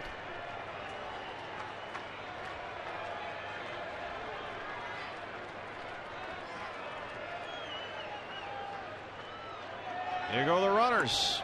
Swing and a miss. He got him. Big strikeout there for Trevor Cahill. His 5th of the game. He strands 2. Will go bottom 5. Diamondbacks trail it 1-0.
Next. And by Mazda, we believe if it's not worth driving, it's not worth building. Set for the 5th inning here, bottom of the 5th at Chase Field. Diamondbacks now trail it 1-0. Martin Prado, Gerardo Parra, Josh Wilson here. Bob Brenly, we lead the league in love. Yes, indeed. Another proposal here tonight. Just between innings right there on the big board. And she said yes. I think we maintain our perfect record. Awkward. I mean, if you're going to go for the big board ballpark proposal, you got to be 100% sure. Oh yeah, that you're going to get the yes.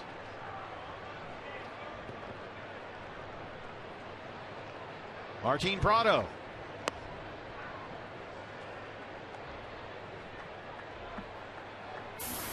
Flying out to center his first time up.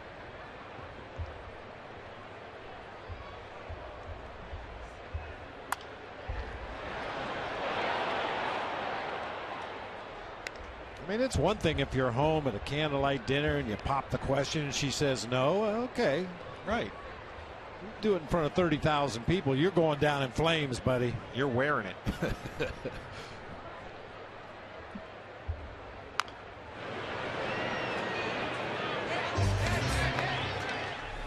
We found it. This is a stand up. Oh, she's just she saw herself on the board and she realizes this is it.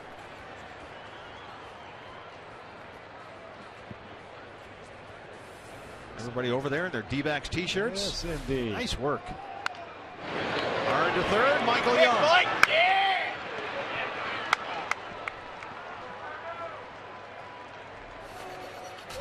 I think the way to go is if you propose and she says no, just turn to the closest girl and say, what about you?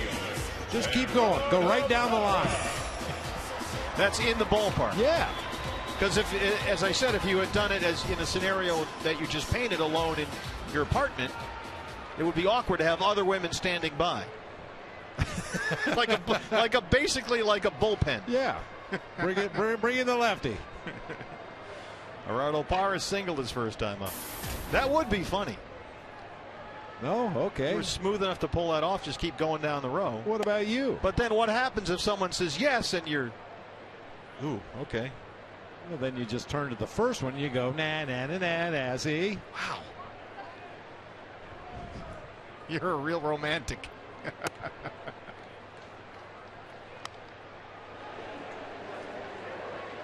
You never know what you're going to see here at Chase Field. That's for sure.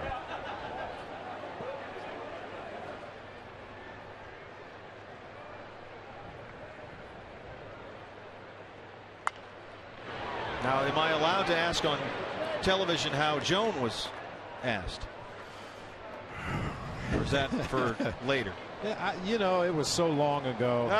Who can remember? Yeah, who can remember?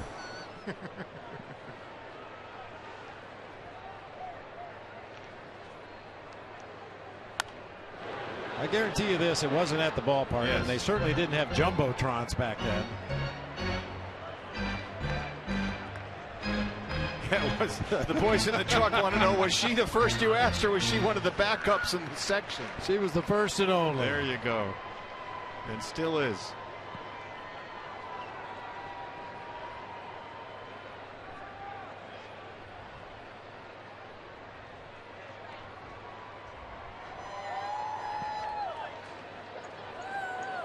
A lot of signs at the ballpark tonight. Good signage out there.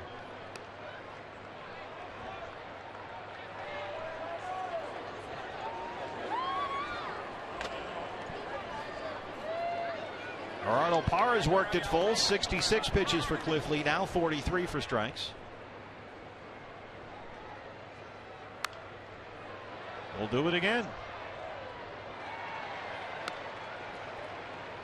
Hey, that was a pretty good catch. Yeah, that was a nice snag. BB, I think we need a contract. I think so. We haven't seen a lot of great catches this year. That was a nice one. Gentleman stood up, leaned over the row in front of him, and snagged it. We'll take a look and we'll explain what the contract is, because we have actual contracts that we can distribute. Here's a replay. I mean, and this is not an easy pop-up. That ball had some speed on it right there. Nice play. And with the honorary contract, you get 4 free tickets in the dugout box seating area and also 30% off at the team shop. So nice play. That guy's sir. got a contract coming to him. We'll make sure he gets it. He's going for his phone right now.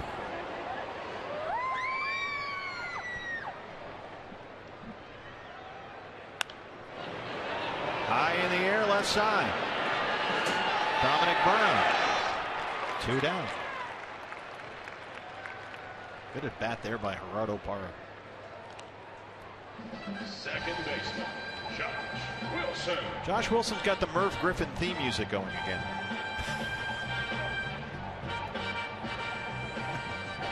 Can't you see Merv welcoming in, you know, Richard Dawson or somebody, or one of those 70s guests? He would play that kind of music. Don Rickles. Tony Randall. Foster Brooks. Merv's guest tonight. Charles Nelson Riley.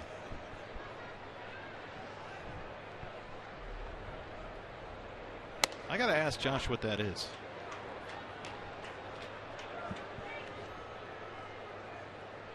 Jason Kubel will hit for the pitcher. Should Wilson get aboard here with 2 outs in the 5th.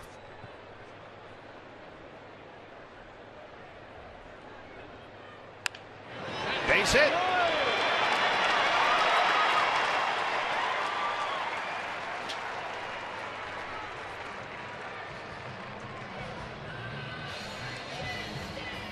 Fourth hit against Cliff Lee for the Diamondbacks, and with 2 outs and a man on, Jason Kubel will hit for the pitcher. That ends Trevor Cahill's night.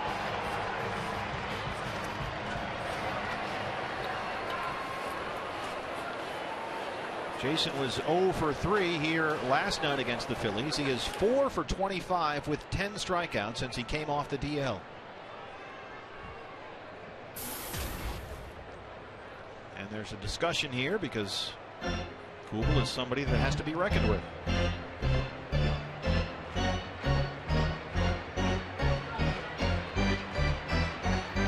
You spend a lot of time in your pregame meeting with the pitcher, the catcher, the pitching coach, and you go over that opposing team's lineup, and you pay a lot of attention to the starters, but occasionally your scouting report on the guys on the bench is just a very quick one. So Chuch Ruiz wanted to go out and make sure Cliff Lee knew exactly how they're going to attack Kubel.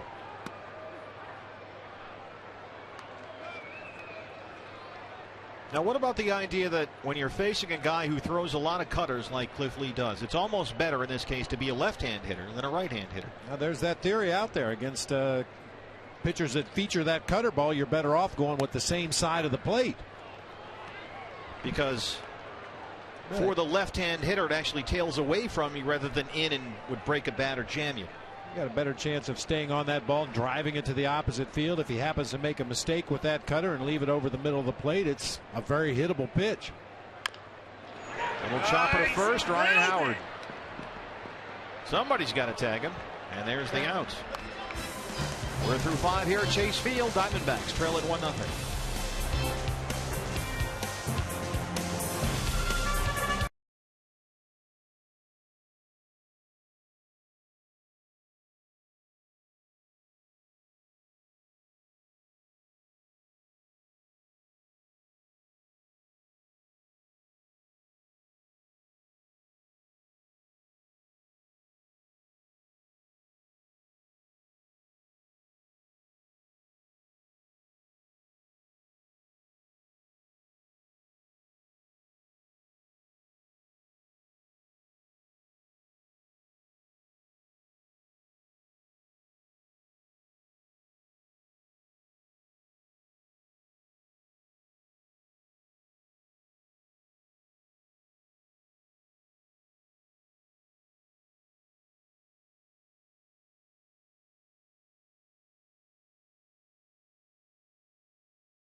Trevor Cahill, his night is over, and the command, Bob, wasn't quite there for Trevor the way it had been his 2 previous starts. Yeah, especially in that 5th inning when he walked a couple and jerked a few pitches way out of the strike zone. But you talk about starting pitchers giving your team a chance to win, and Trevor certainly has done that tonight.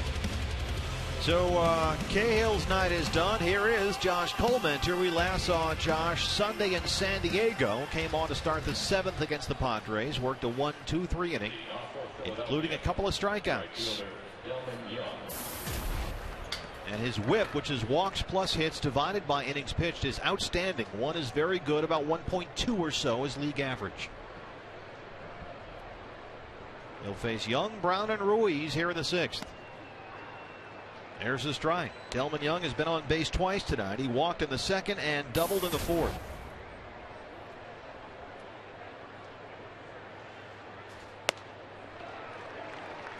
Over his last 6 appearances, Josh Colmenter has worked 8 1/3, given up 3 runs on 6 hits over that span with 9 strikeouts. Opponents hitting only 200 against him.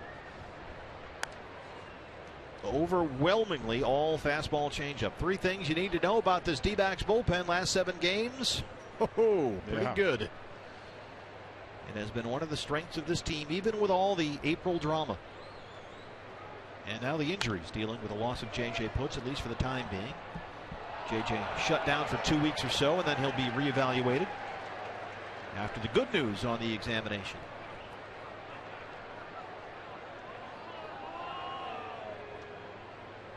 And J.J. is the guy that you want him around, you want him involved, not just for what he does on the field. High in the air, Gregorius in shallow left. Because it's unusual, Bob, there are many leaders on this team, Miguel Montero and Martin Prado and others, but it's kind of JJ's world. I've noticed that. He kind of runs the show around here a little bit. Well, he's earned that right. I Sure mean, it's a rite of passage. You come to the major leagues as a rookie, you're told to keep your mouth shut and your eyes and ears open, learn as much as you can, and at some point you look around the room and realize, hey, I'm the oldest guy in the joint. And hopefully you've kept your eyes and ears open and learned from those who came before you, and you can impart some of that knowledge and some of that leadership to the younger players on the team now. Dominic Brown 0 for 2. He's flying out and grounded out. Another sky-high pop-up. Martin Prado wants this one. 2 quick outs for Josh Colmenter here in the 6th.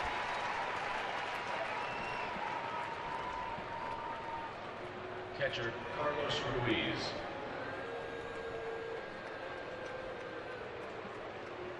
And with all that experience and the knowledge that you gain over the course of your career, that some guys still don't have the ability to talk to their teammates and impart some of that wisdom in a way that teammates will accept. A lot of guys get very defensive when you start talking about their game. It's in the presentation. Yeah, and JJ's one of those guys that just seems to have the right way to present suggestions to his teammates, especially those guys down in the bullpen. It's become a very close-knit group down there. Sure has. They work out every day here early at the ballpark in the outfield. They do running, and they incorporate a Nerf football. It appears to be a Nerf football in there. And they'll run routes and they'll throw passes and they'll occasionally form goalposts and try extra points and field goals. In fact, I saw JJ, if you're listening, a shank one here, a bad one. It was wide right earlier in the season. 3-1 now. And JJ's kind of he's kind of the ringleader out there.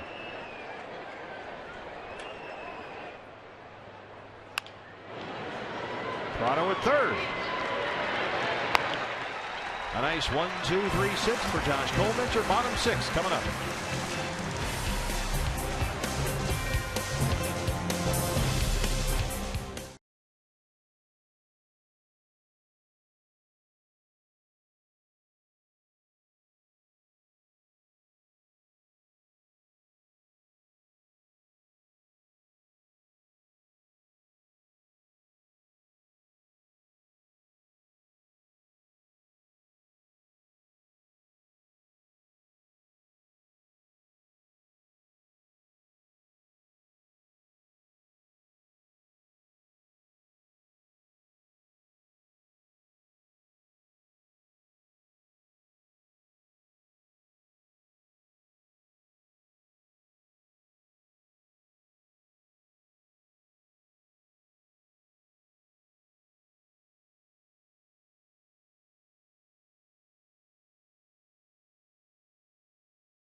one-run games, but if you're going to have to play one-run games throughout the year, so it's nothing different for us now. We've played plenty of them, and we'll continue doing that going forward. Hopefully be able to tack on runs or stuff like that, but it's just part of the game, and I know the guys will continue to play hard and see what happens.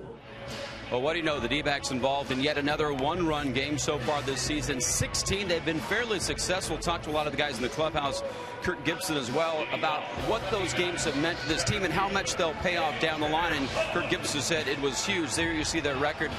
Every at-bat is important. Every time you head out to play defense, it's important. And every pitch is incredibly valuable. And all the guys truly believe that it's going to pay off down the line. And Kurt Gibson said, hey, it means that we're in games, and that's the most important thing. Hey, if you win 8-1 or 2-1, it doesn't matter as long as you're racking up the W's, and that's kind of the mentality of Gibby and his entire squad.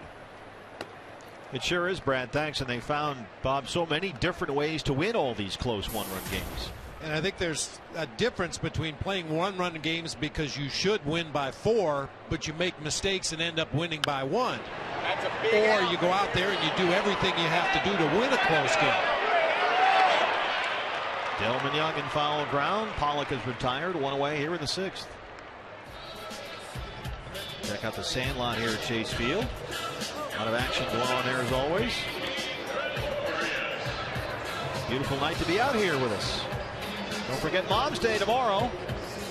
Get the tote bag, courtesy of Diet Pepsi.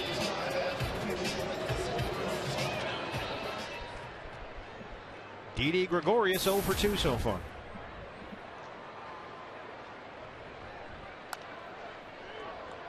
Coach Jim out there in the sandlot putting the guys through their paces.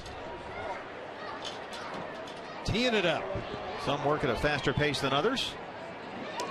Nice. Oh, nice. Watch your hand, Coach Jim. Michael Young.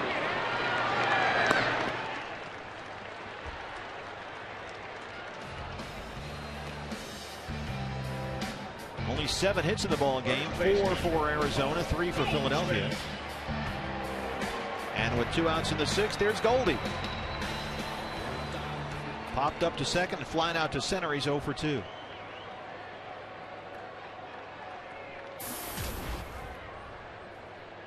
I got one for you, BB, that is not making a whole lot of sense. Okay. Right up my alley. That's why I went to you. Paul Goldschmidt, in 18 home games so far this season, coming into tonight, hitting .231 with 2 homers. In 18 road games, he's hitting .385 with 7 homers. Any idea?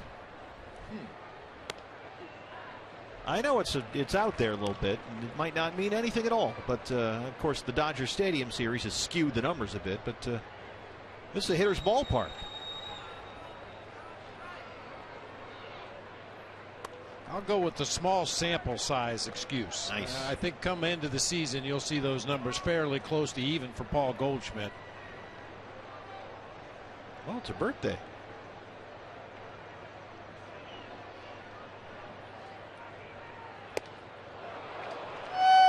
Can't hold up. 1-2. The funny thing about Goldie, not only are the home road splits backwards, the platoon splits are backwards as well. He's hitting .268 against lefties, but .326 against right-hand pitchers. That is Goldie gone.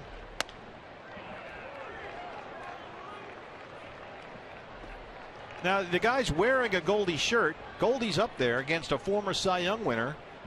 And okay, now I got to stop and watch this. All right, that's fine.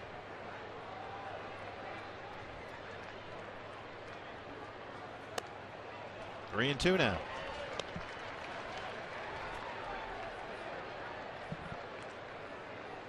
Paul 23 walks, tied for 3rd in the league behind Joey Votto and David Wright. .408 on base percentage. That's 7th best in the National League.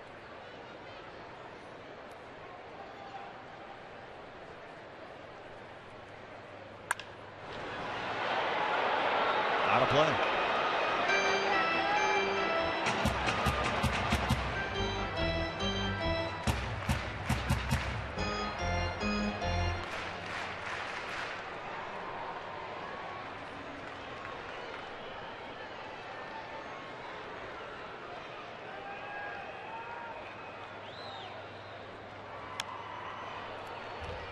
He's doing it again. That's one of the things that when you talk about talent evaluators is they marvel at how the type of profile that you think Goldie fits, he actually is quite the opposite. You think, okay, big, tall, strong, lumbering first base type. There's Mike Fetters behind, scouting the pitches. But he's not that at all. He is a grinder. He's a grinder in the body of the big, powerful, power-hitting first baseman. And that's what makes him a special player. That's it. That's Utley in shallow right. A 1-2-3-6 for Cliff Lady. Diamondbacks trailing 1-0.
In the booth with us is former Cy Young winner Brandon Webb. Welcome. Thank you, guys. Great to have you back here. Thank you. How's the TV thing feel?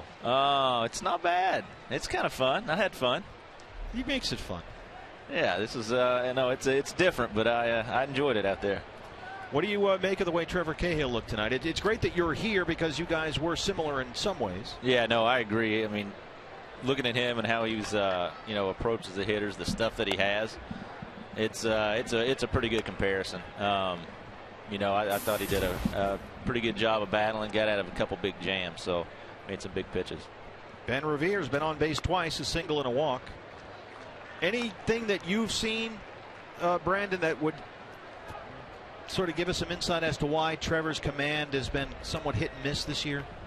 I feel myself whenever I've watched the last 2 or 3 starts of him, I think early his arm angle is up, and I feel like he gets on top of the ball and he gets the good depth on his sinker.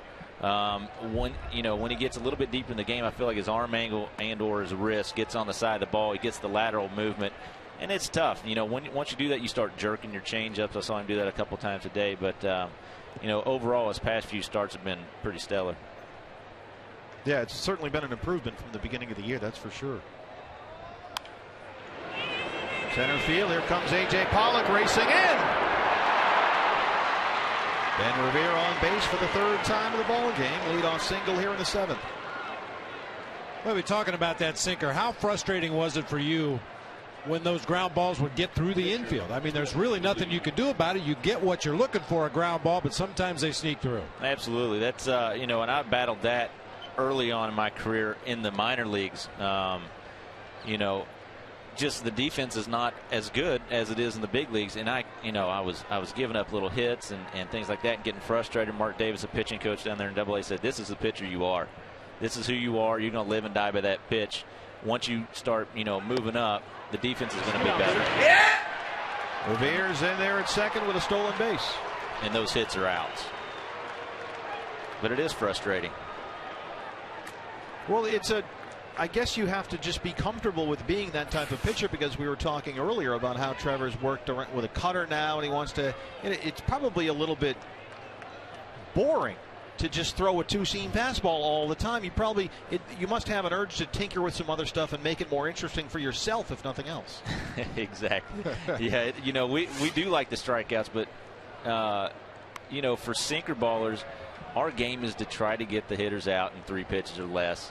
Like you guys were talking about earlier, you're trying to stay late in the ball game, and he can do that with the pitch that he has. You can get those early outs, but there again, in big situations, you got to have huge strikeouts like you did tonight with Ryan Howard a couple times. When did you know that you had a lead pipe sinker? I mean, did you just play catch and boom, there it went, or was it something that precipitated that particular pitch? You know what? It was. When I got to pro ball, I never was in college, high school. I was a 4-seam overhand curveball guy, and I got drafted, and it just kind of evolved from there and got better. I got more comfortable with it and found my release point on it, and just evolved and got better and better. Cliff Lee with his 3rd sacrifice bunt of the night. Every time he's been up there, that's one of the benefits of having Ben Revere on base 3 times, is that Lee all 3 times has been able to move him over.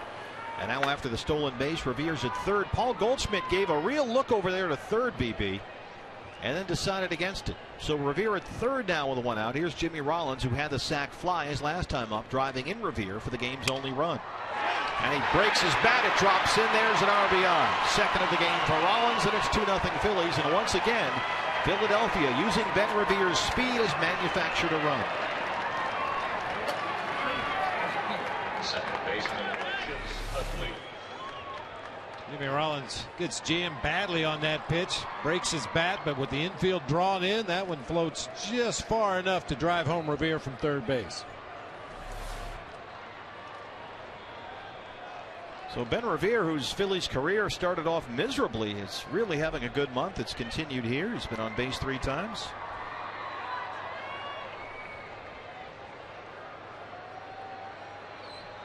And now he scored twice.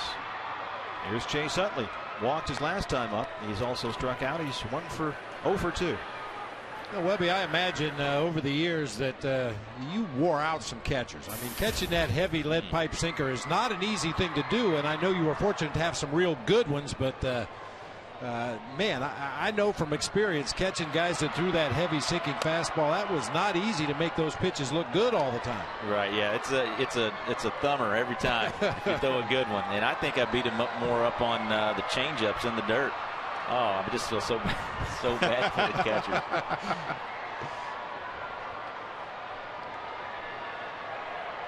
Bullpen is busy again. Tony Sipp. We saw Tony last night. He got the win here. Utley. Wilson with the quick glove. Didi, can they roll it? And they got him. Josh Wilson, Didi Gregorius, Paul Goldschmidt. There's your 4-6-3, and Josh Colmenter is out of the inning. But the Phillies add a run. We go bottom 7. It's 2-0.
long for the Diamondbacks, and that double play is our Chaz Roberts air conditioning cool play of the game. Look at this quick glove.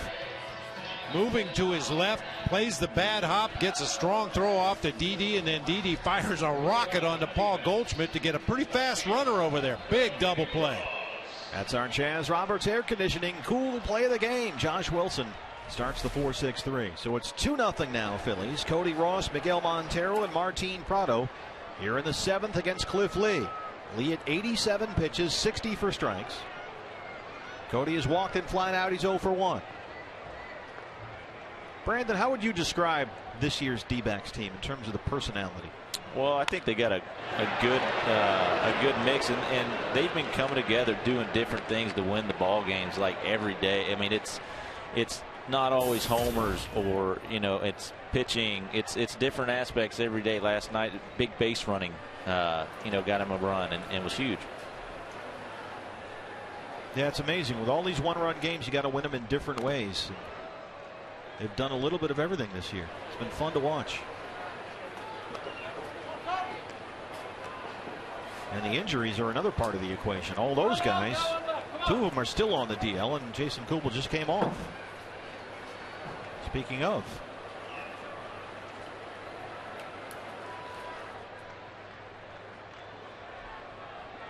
It makes you wonder, as much fun as it's been to watch, what it's going to look like when it's all together. Yeah, that's going to be real nice. They're going to be where they want to be, I think.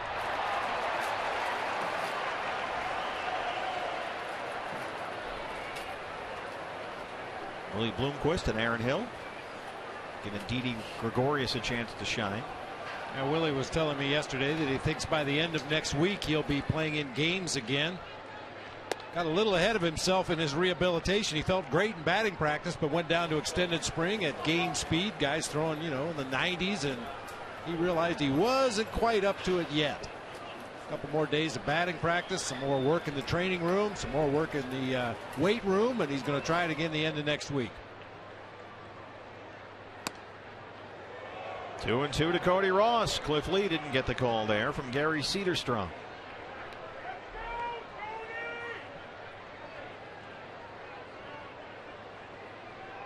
Brandon, Cliff Lee throws a lot of cutters, and we talked about how Trevor Cahill had picked up the cutter and how maybe that impacted the two-seamer. Look out! Everybody's okay over there. That's the strikeout. 3rd of the game for Cliff Lee.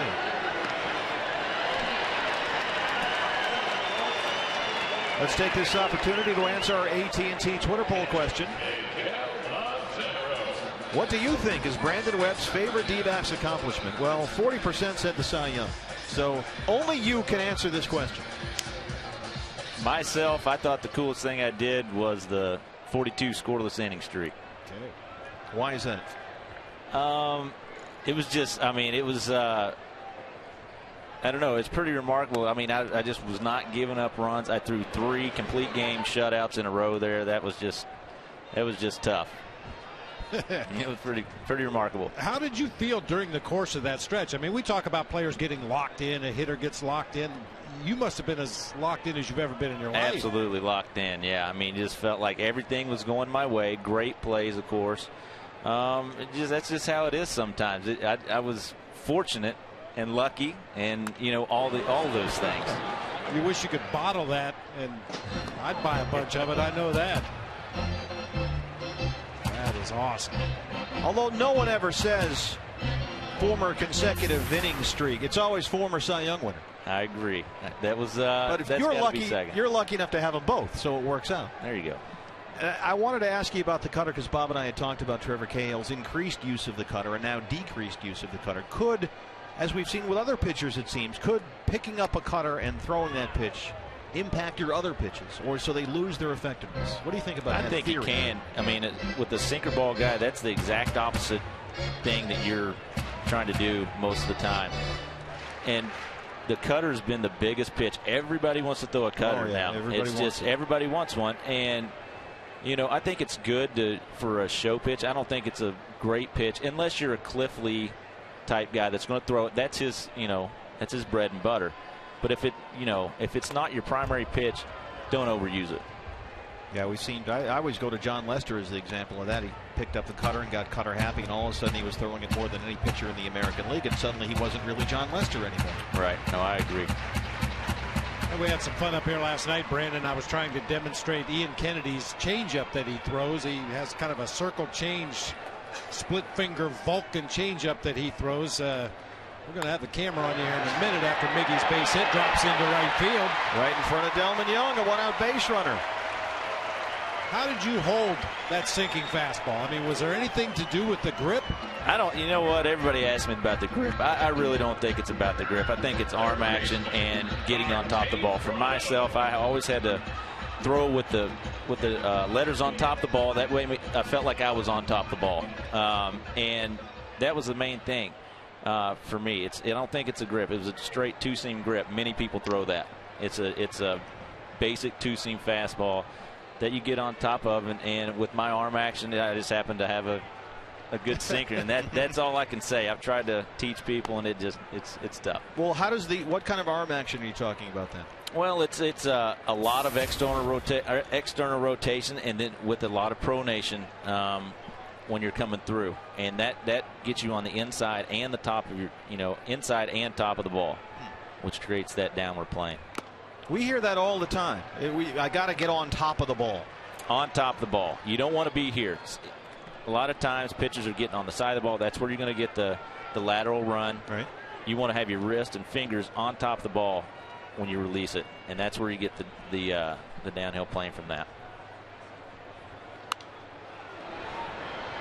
I think it's interesting that you say that you didn't have really a natural sinker. It kind of evolved with working with other pitchers or pitching coaches.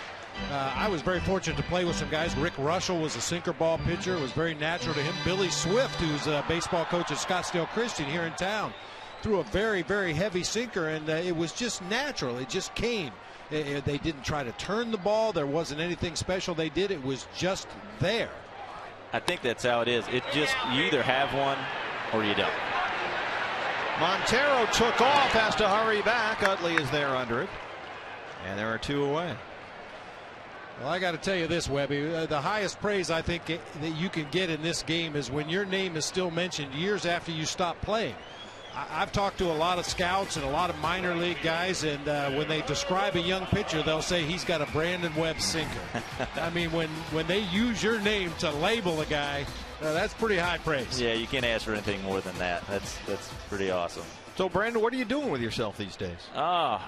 Being a dad first and foremost, pretty much. I tell you what, people talk about being busy, more busy after you retire, and I don't really have a lot going on, but I'm always busy. Always busy doing something. Here's Gerardo Parra. He has singled and flied out, 1 for 2.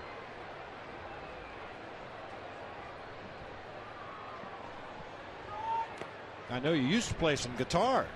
You still pick it up? Yeah, a little bit. Yeah. Yourself? Well, once in a while, yeah. Yeah, I wish I could play a little bit more than I do, but that was more of a thing. I had a lot of time here in the clubhouse to play. See, I actually started when my kids were still young. I'd put them in a bathtub and have a captive audience and make them listen to me. There you go.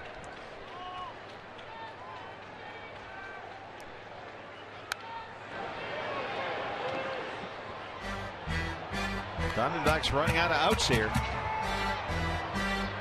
Lee at 104 pitches, 73 for strikes.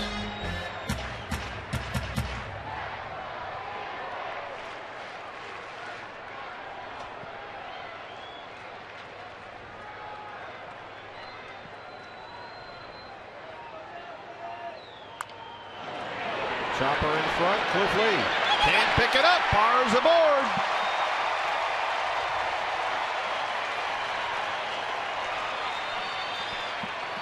Two on for the D-backs here in the 7th.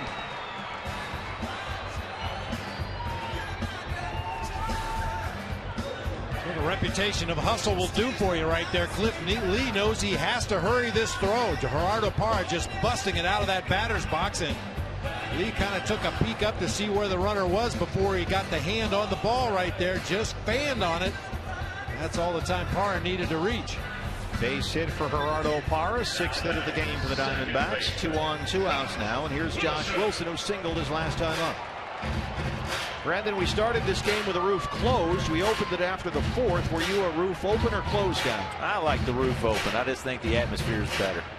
You can argue either way. Pitchers can about the ball flying. This part's the hitter's part, no matter how you dice it. I think you're the first pitcher I've ever heard say that they wanted it open. That's because he's a ground ball pitcher. That's right. Josh Wilson, big spot here. Will Nieves has a bat. He's in the on-deck circle. Pitcher spot is up next. Montero at second after a single. Parra at first after a single.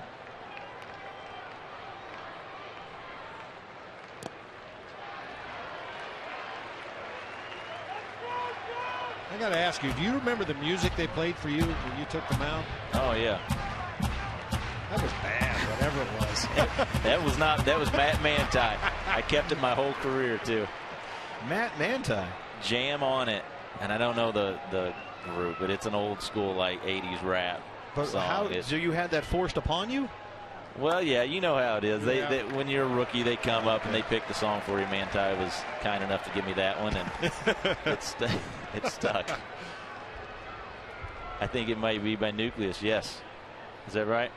If you say that sounds so. right. Okay.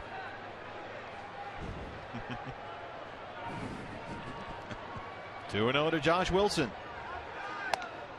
3-0.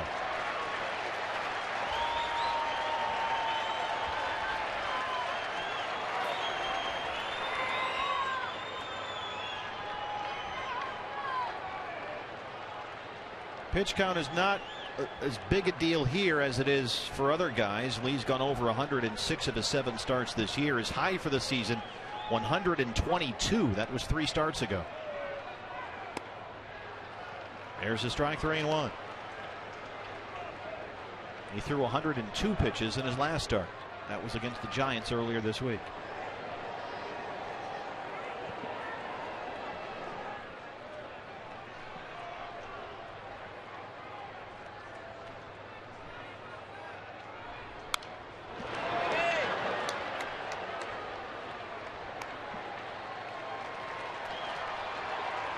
Three and two now, 2 outs. Diamondbacks down 2-0. Tying runs aboard. Chase Field comes to life here. 28,113.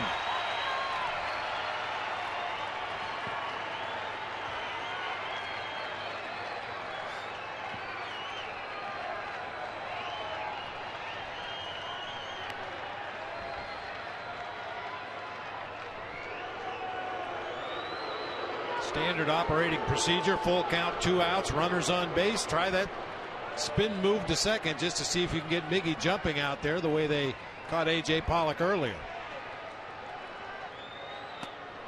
Ball 4, bases loaded.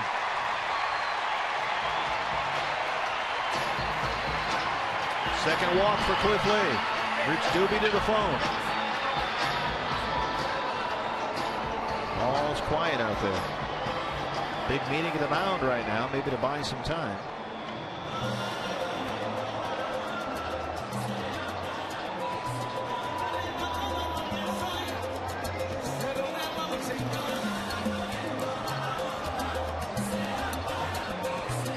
What's the dumbest thing anyone ever told you when you went to one of these things?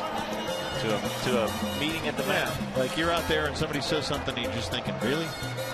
Yeah, I don't. Nothing stands up. You don't have to throw the guy under the bus. Yeah, no, I don't think there was any dumb things. I just was like, okay, just give me a breather. I think, just give me a breather. That's it. That's all. I wasn't really paying attention too much. Just kind of goes in and out. Nobody ever goes out and tries to tell a joke or loosen you up or anything like that. Or O-Dog used to.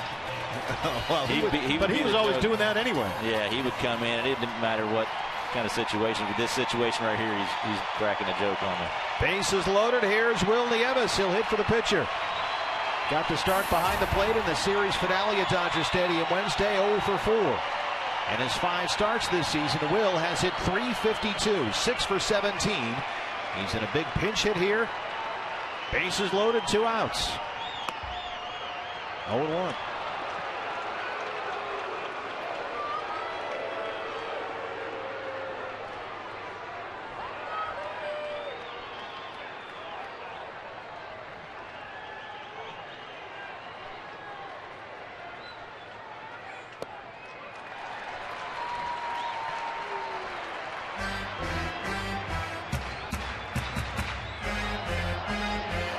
So Antonio Bastardo here last night.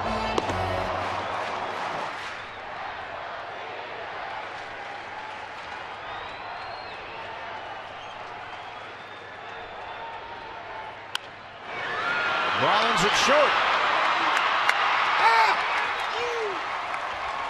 Brandon Webb, thanks very much for joining us. It's great to have you. Appreciate it. Having me. Diamondbacks leave them loaded 2-0 after 7.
Right here at Chase Field during any Arizona Diamondbacks regular season home game.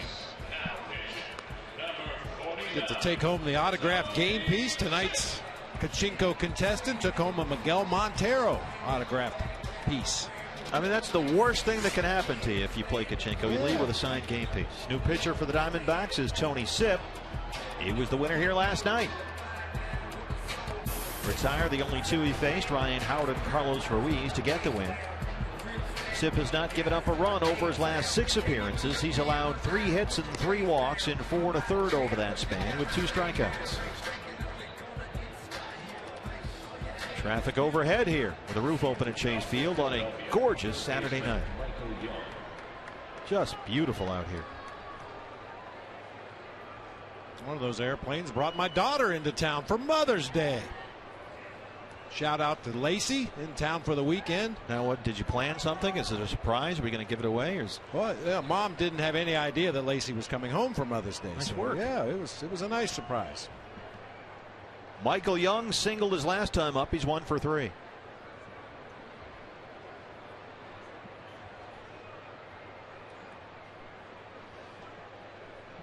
Mentioned Michael Young not quite driving the ball like he has before. His ground ball rate this season is just under 58%, which is the 6th highest in the National League.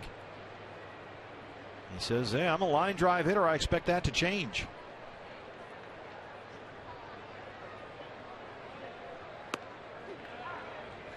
Michael Young says, my game is hitting balls in gaps, getting a lot of doubles.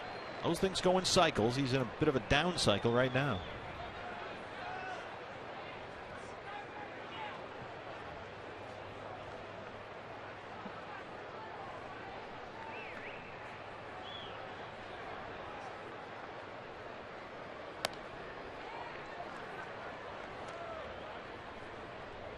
Tony Sipp got the win here last night. Prior to that, he worked Tuesday night at Dodger Stadium. Came on in the 7th with a go-ahead run on second in a 3-3 game and retired Dee Gordon and Carl Crawford to strand the potential go-ahead run. He's gotten some big outs lately. No, he didn't. Kerwin Danley down there. Remember, Michael did not get that call yesterday, and he looked a little steamed about it, so I think in his mind he's even now. How about Michael Young plays 12 years at Texas? One of the best hitters ballparks in all of baseball. Comes to the National League, and where's he go? Citizens Bank Park in Philadelphia. Another great hitter's park. He's no dummy. No, I got a feeling he's going to end up putting up big numbers in Philadelphia this year. Yeah, it was a great signing for them. It worked out really well. A 7-time All-Star in Texas. Hit .331 to lead the major leagues in 2005. Hit .338 2 years ago. He's 36, turns 37 in October.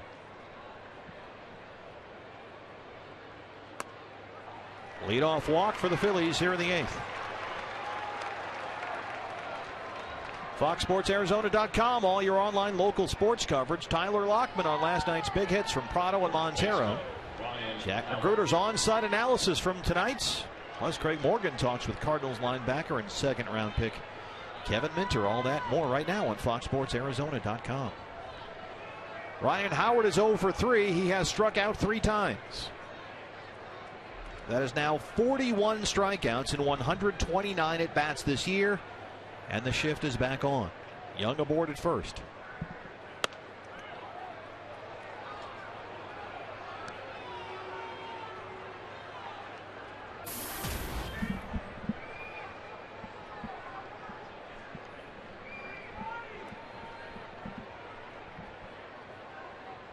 Ryan Howard 3 for his last 25 with 15 strikeouts.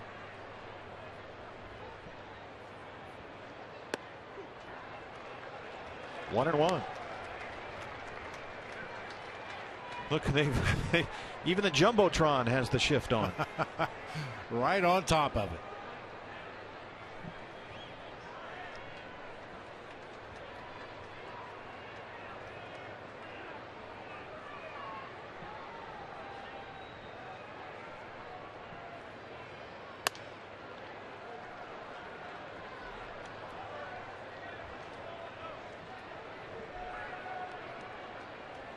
Diamondbacks will have the top of the order in the bottom of the 8th. Pollock, Gregorius, and Goldschmidt 1, 2, and 3.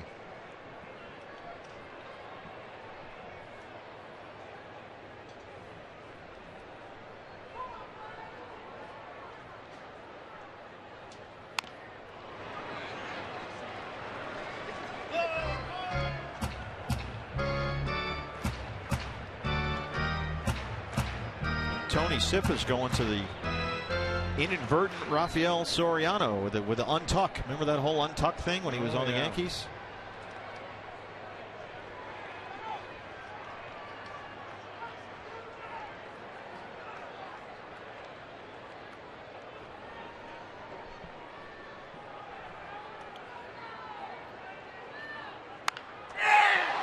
Crushed to right.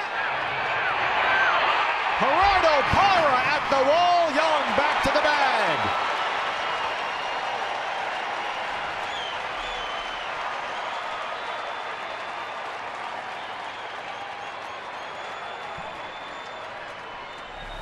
Top spin, top spin, top spin, line drive off the bat of Ryan Howard. Looked like it was headed for the seats.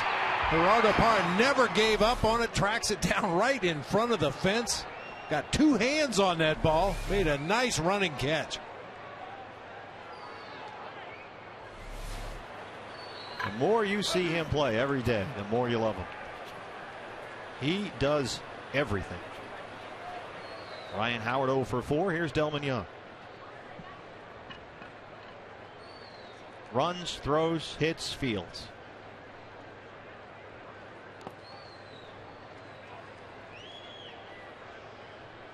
Young has been on base twice tonight. He walked in the 2nd, doubled in the 4th. He's 1 for 2. Gerardo Parra already with 1 Gold Glove on the mantle.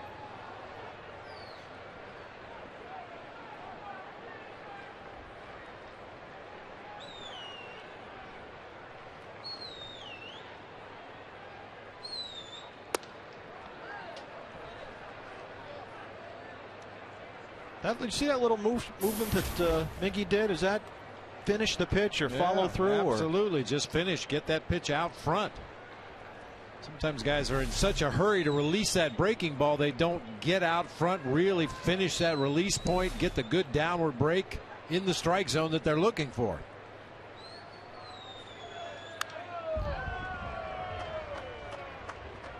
And I guarantee you, Tony Sipp knew exactly what Miggy was saying. There's some universal signs that catchers have back there, and whether the pitcher speaks Japanese or Spanish or English, you just do some of those signs and pitchers know exactly what you're talking about. Tap your left shoulder, or in the case of Tony Sipp, your right shoulder. You know, keep that shoulder in there, drive it right toward me.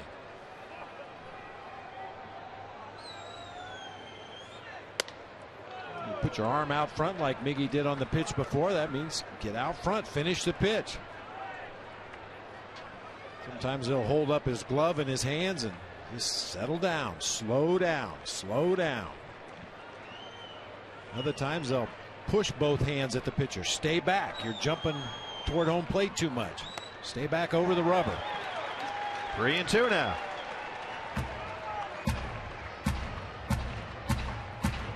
Delmon Young, MVP of last year's ALCS with the Tigers. Dominic Brown on deck.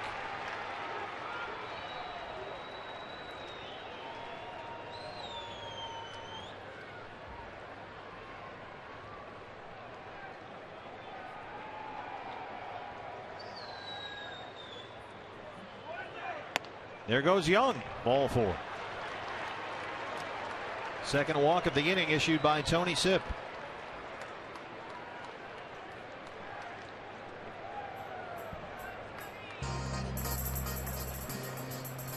And with a left-hand hitter coming up and Dominic Brown, Charles Nagy will have the conversation. You wouldn't make the move here.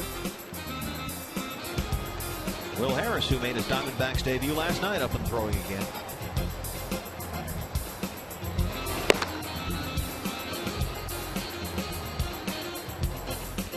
Will Harris got a big strikeout in that 8th inning last night in relief of Ian Kennedy. Came in and got Michael Young looking before giving way to Tony Sipp. Phillies bullpen looks as such. Jonathan Papelbon. Antonio Bastardo's been throwing for a while.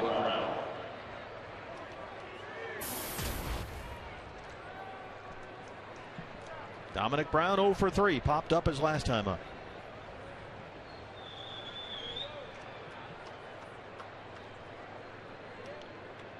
Young and Young aboard.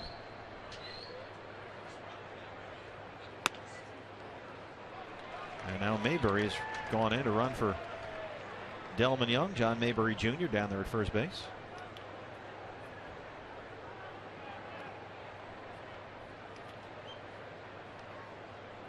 There he is.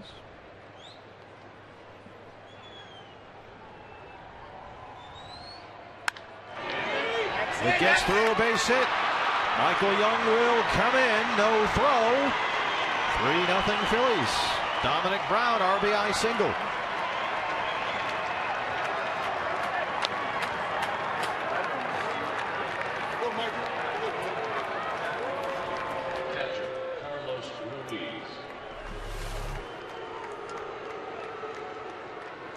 It's a well-placed ground ball, rather, by Dominic Brown. Finds that hole up the middle of the field. And no chance at all to throw out Michael Young at home. He got a great jump off second base. John Mayberry content just to hold at second, and that's going to do it for Tony Sipp. Dominic Brown has had a good series. He was 2 for 4 here Thursday. He was on base twice last night, had an RBI single, and he's got another RBI single here now. Here comes Will Harris. We take a break, down 3-0.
Begins at 12:30. Diamondbacks live pregame. Brought to you by Nissan right here on Fox Sports. Arizona. Brandon McCarthy for Arizona. Kyle Kendrick for the Phillies. New pitcher for Arizona. Will Harris made his Diamondbacks debut Friday night here. Came on to start the 8th in relief of Ian Kennedy and struck out the only guy he faced, Michael Young. He'll work to Carlos Ruiz here. 2 on and a run in the Phillies' 8th.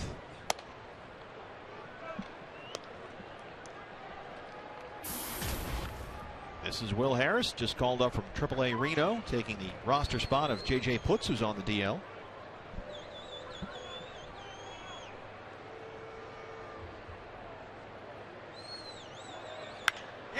Ruiz to right.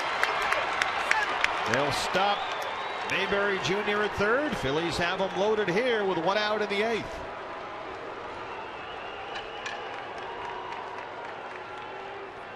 Center fielder Ben Revere.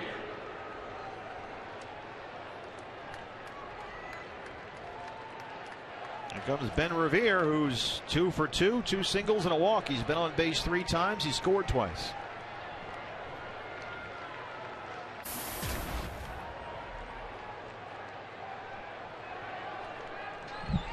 John Mayberry Jr., the pinch runner at third. Dominic Brown at second. Carlos Ruiz at first. Kind of hard to believe with Revere's speed that he's grounded into 5 double plays already this year. But I guess when you hit as many ground balls as he does, some of them are going to turn into double plays. A ground ball percentage of essentially 75%, by far the highest ground ball rate in the major leagues. 10% more than the next closest guy.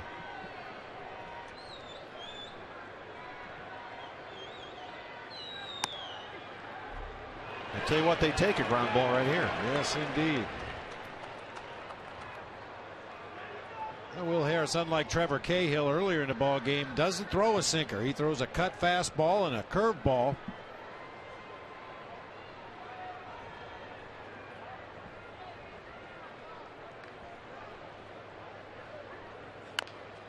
There's a chopper. Prado coming home. They get the force at the plate. Base is still loaded. 2 outs.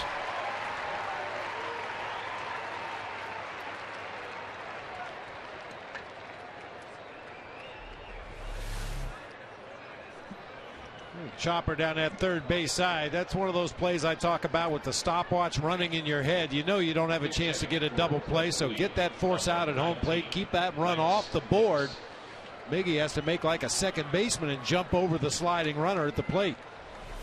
Well, still a lot of work to do here, and here is Lance Nix, who going into this series was Major League Baseball's best pinch hitter, but he popped up against David Hernandez in the 9th inning last night. Came on as a pinch hitter in the 9th inning on Thursday, grounded out against Keith Bell. He is 7 for 17 as a pinch hitter this year.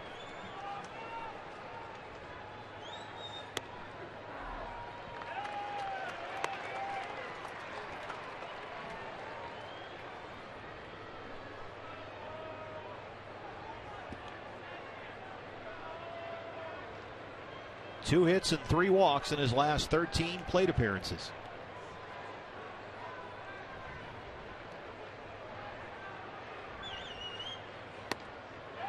0-2.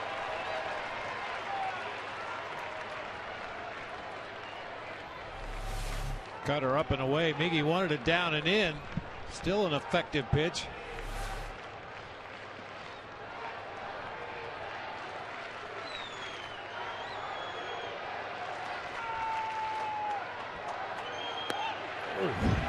Ring him up, sit him down. Phillies leave him loaded, but they get another run in. CenturyLink, your link to what's next. A.J. Pollock, Didi Gregorius, and Paul Goldschmidt. Top of the order coming up in the 8th.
Ball everywhere, available for iPhone, iPad, Android, BlackBerry 10.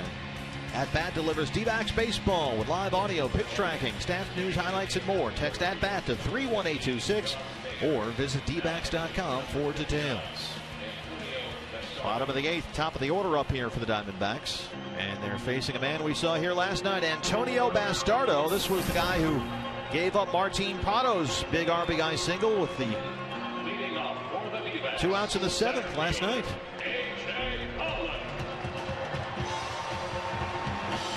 New right fielder in. We saw John Mayberry Jr. come in and run for Delman Young. Mayberry now out there in right.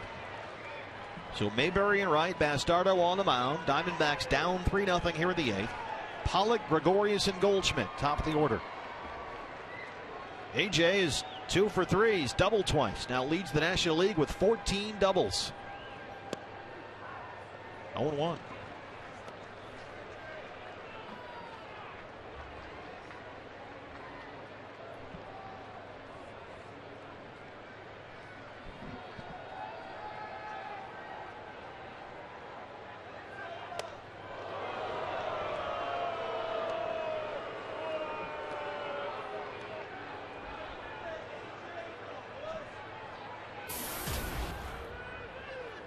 AJ at 268, 5 for 20 over his last 6 games. Nothing really tricky about Antonio Bastardo. You're going to see a fastball in the low 90s and a big sweeping slider. He will lose the strike zone from time to time.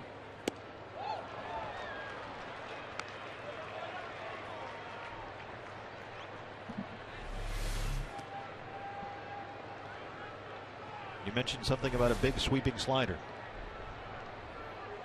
Kept it on the outside part of the plate that time. I don't think he always knows where it's going, but that time was able to drop it right on the outside corner.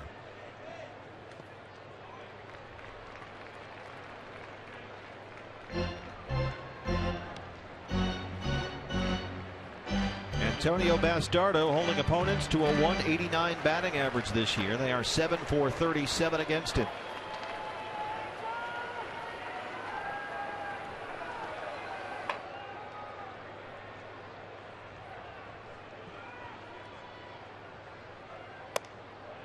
Three and 2.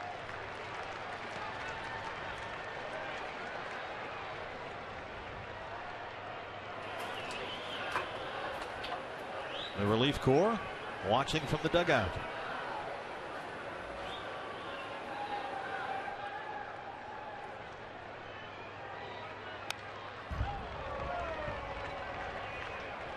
One up in the zone that time. Good swing by AJ. Fouled that one straight back.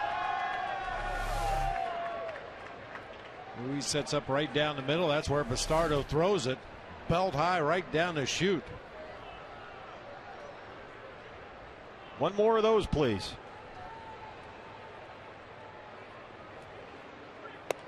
Ball 4. Leadoff walk for the Diamondbacks to open the 8th. AJ Pollock on base for the 3rd time tonight. Here comes Didi Gregorius.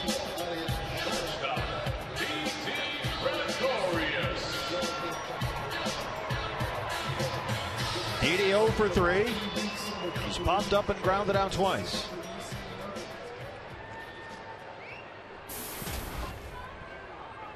Two for his last 13 up there, now at 365. Pollock with 5 stolen bases this season. He's been caught once, but the Diamondbacks need more than 1 here.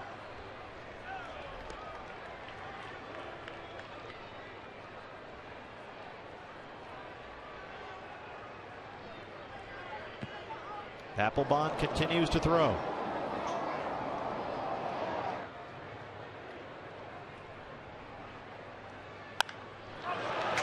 High up in the air, Utley in shallow right.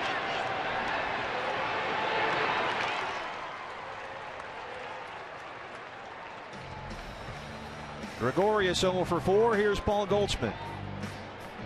First baseman, Paul Goldschmidt. 5-8.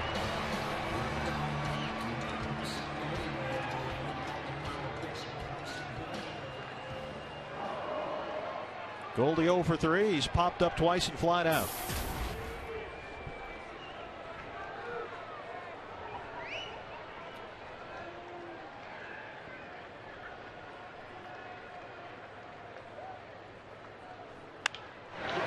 field. Dominic Brown can't get there. It drops in front. Pollock to third. Goldie holds it first. First and third, one out for the Diamondbacks here in the eighth.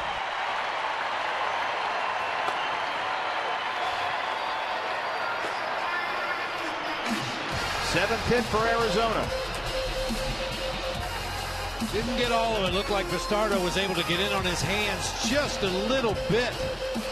But because of his power and because of his history, Dominic Brown kind of froze in his tracks out there in left field. By the time he realized that ball was going to drop in, A.J. Pollock has turned the corner and safely into third base. Cody Ross hitting .429 against lefties this year, so Bastardo will leave. And we'll see Jonathan Papelbon. Can Papelbon get 5 outs here? Find out coming up.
And Cody Ross will step in.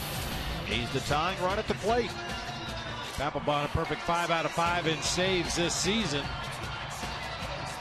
Fastball splitter slider combination from Jonathan Papelbon. He loves his fastball, though. He will lose faith quickly in that splitter. If it's not working for him, he is a one-pitch pitcher, and he will stick with that four-seam rising fastball. His faith in the splitter comes and goes. He will, at times, put it away for weeks on end before he feels good about throwing it again. Cody Ross steps in now as the tying run. Diamondbacks down 3-0. They are 1 for 19 in this series with runners in scoring position, including 0 for 4 tonight. A.J. Pollock at third, Paul Goldschmidt at first. Cody Ross is 0 for 2. He walked back in the fourth. Cody came into tonight with a 6-game hitting streak, batting .391 over that span. More Diamondback drama late in the ball game at Chase Field. Still looking for that big hit.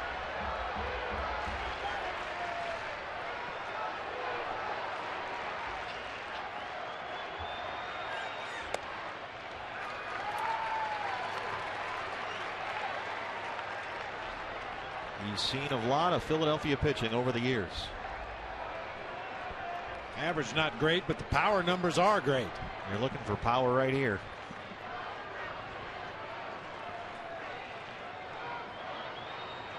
Find a gap.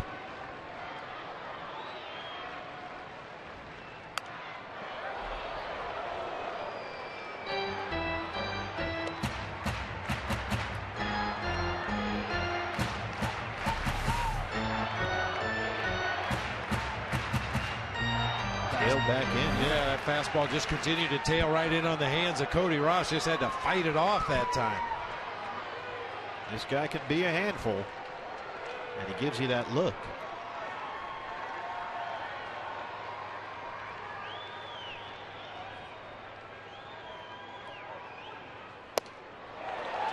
1-2. Now it's 1-2, and Papelbon hasn't thrown a strike yet.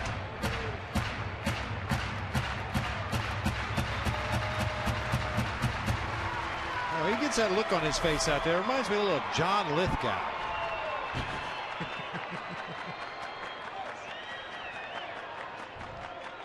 Tell you what, if he hits it here, it'll be third rock from the sun.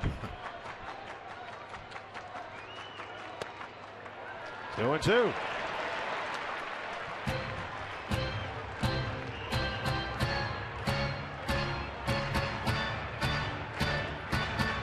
A.J. Pollock lit off the inning with a walk.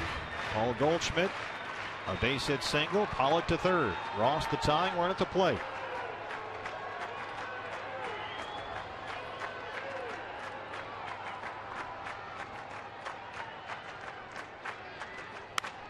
High in the air, left field. Cody Ross, did he get enough? It's going to die at the track. Pollock tags and scores. Diamondbacks on the board. It's 3-1. He gave it a ride, just didn't get quite enough.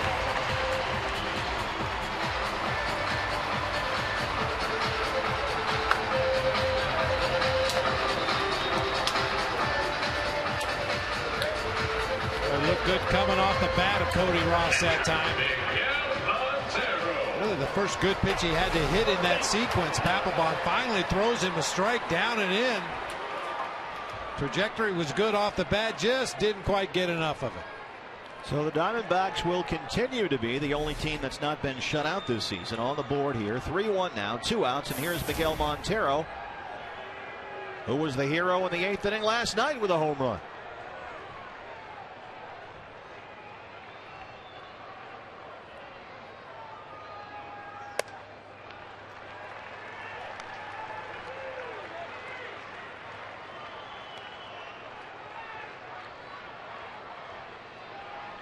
One for 3 last night. The home run off Mike Adams that clanged off the right field foul pole for the 3-2 lead.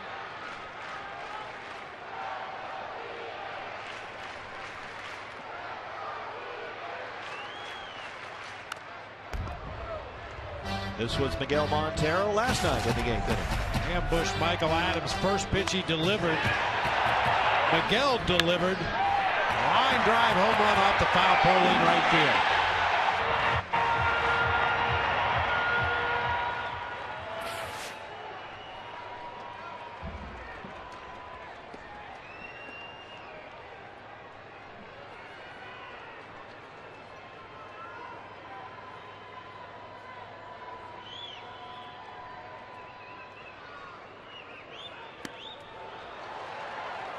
One and two.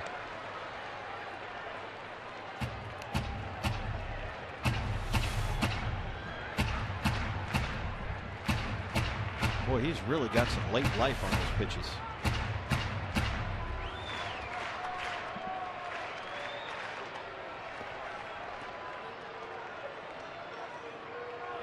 John Lithgow.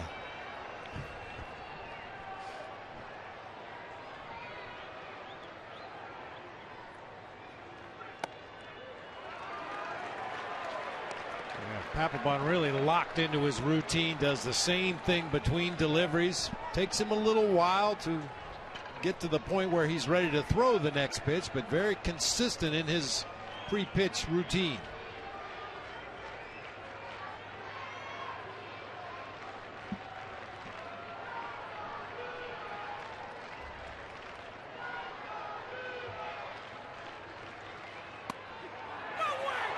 Miguel Montero is screaming at Gary Cederstrom. You heard him say, "No way, Gary."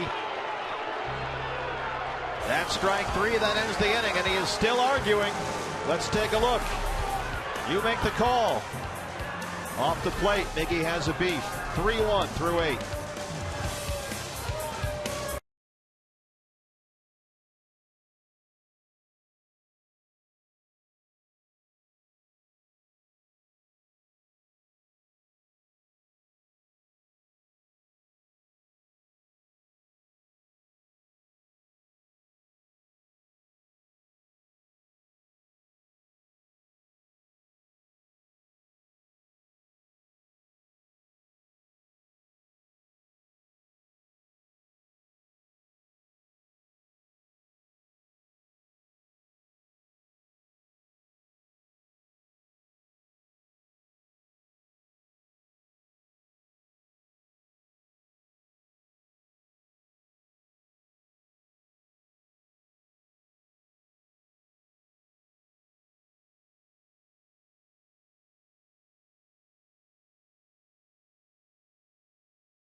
They have expanded the zone on that critical strike call. You heard Miguel Montero scream, "No way, Gary," and here it is.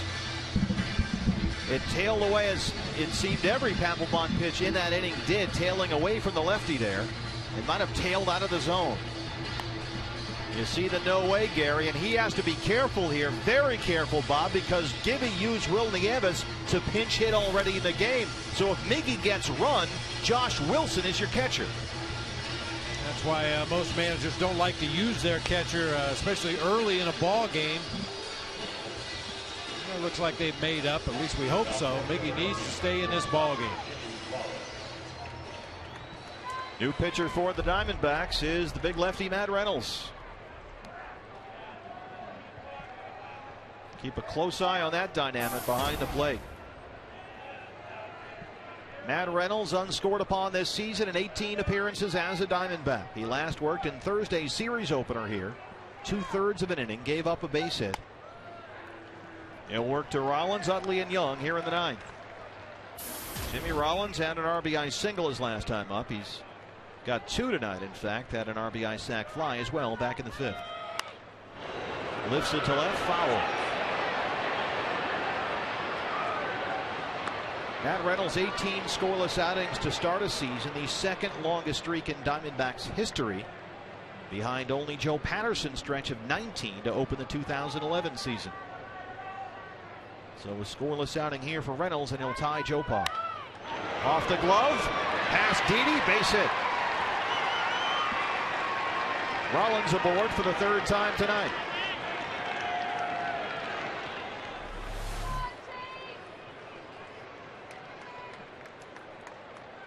Second baseman. And Didi was playing so far in the hole between 3rd and short that time. I think he just assumed that was a clean line drive base hit up the middle of the field, but quick reactions by Reynolds, able to get a glove on it. I still don't think they get Jimmy Rollins at first. Chase Utley 0 for 3 with a walk.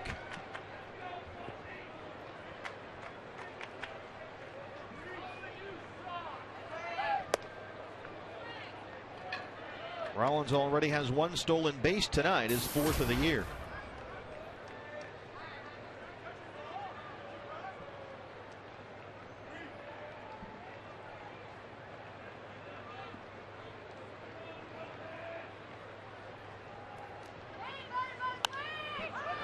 Out of play. Matt Reynolds, 17 innings so far this season. In that time, he's given up 8 hits, walked 1, and struck out 14. Absolute dynamo out of this bullpen. Reynolds wrapping it up. Reynolds wrap. Let's see what they did. Guys are working hard down there tonight. Somebody's a writer.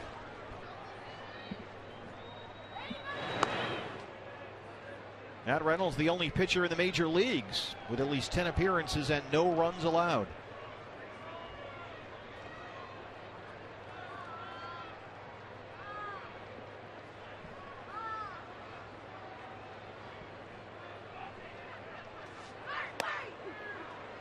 One and 2.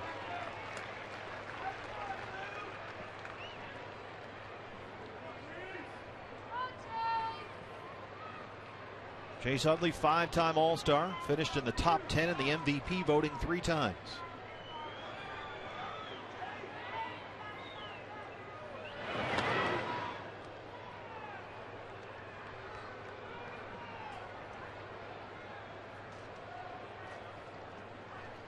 Unfortunately, the Diamondbacks ran into vintage Cliff Lee tonight.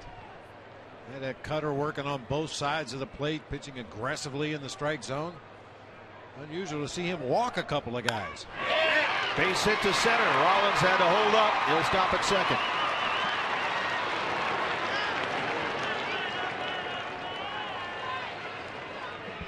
Back-to-back singles off Matt Reynolds here to open the ninth. Baseman Michael Young.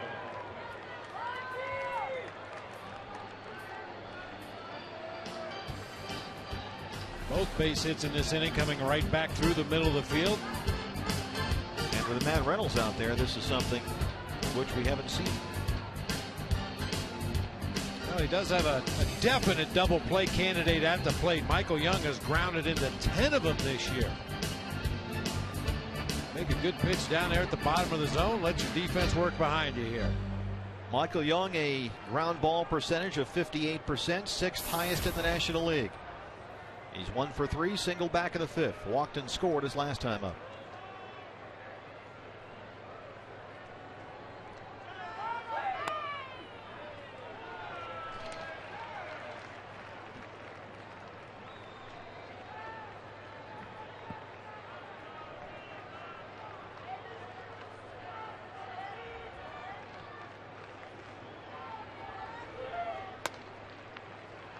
Michael Young said he used to talk hitting with Adrian Beltre in Texas a lot. Thought they had very similar approaches there. And Young said about Beltre, when he gets it, when he hits the pitch, it goes in play. It's not fouled off. It's not taken. It's hit hard. And I want to be like that.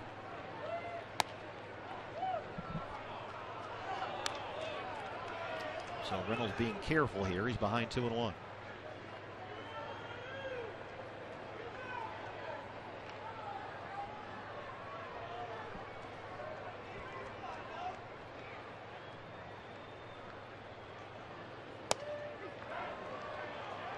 Two and two now.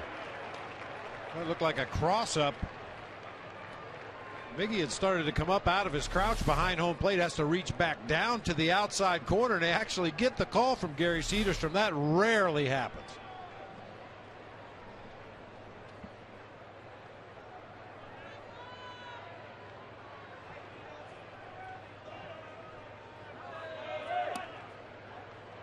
Three and two now.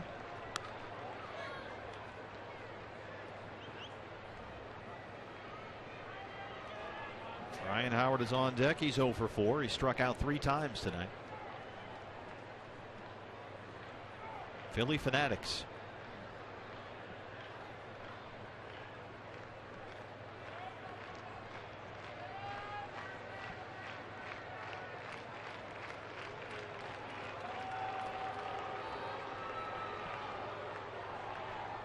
I wouldn't be surprised a bit to see Charlie Manuel start the runners. You've got a guy at the plate that's a real solid contact hitter, and as I mentioned, he leads the National League, grounding into 10 double plays. Maybe to try to stay out of a double play, he could start the runners.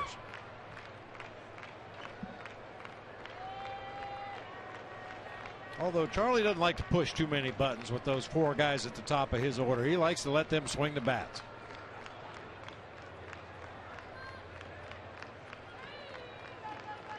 Runners hold. Struck him out. One away here in the 9th. Let's take a look at our tools of the trade, brought to you by Ram Trucks. Gerardo Parra with more Gold Glove defense. Ball was smoked toward the right field seats. Parra never took his eye off of it. Gets back to the wall, makes a catch, and then, as usual, hustles the ball back in quickly, hoping to catch a runner off base. Our tools of the trade brought to you by Ram Trucks. One of the tools is the Gold Glove for Gerardo Parra. Ryan Howard 0 for 4, struck out the first 3 times he was up tonight. He flying out his last time up on the play we just saw.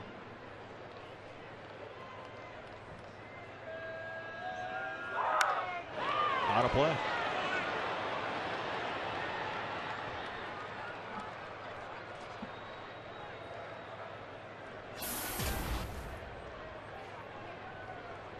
Different shift, of course, with runners on first and second. Prado now near the bag at third. Gregorius just to the first base side of second.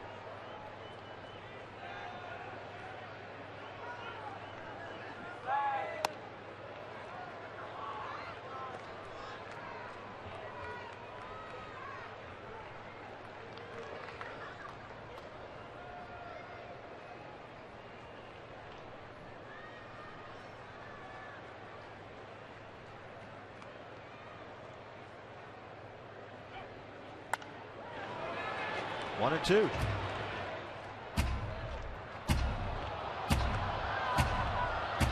Ryan Howard just 6 for 35 so far in May. Diamondbacks live postgame show coming up next. Brandon Webb be part of that. Thanks again to Brandon for joining us here today. Great to have him.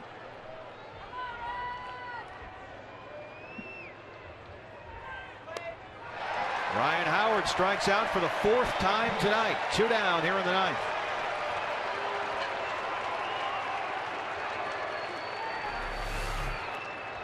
think he likes to go to that elevated fastball on a 2-strike count. That time Ryan Howard chased it. And Kirk Gibson is coming out. John Mayberry Jr. is coming in. He's hitting for Delman Young. And that could be it for the left-hander Reynolds. Brad Ziegler coming in. Pitching change here from Chase Field.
His helmet so he can really focus on the release point and the movement on the pitches. Is that like one of those movie directors come in and they put their hands in front of the face and they watch things? Kind of frame it, yeah.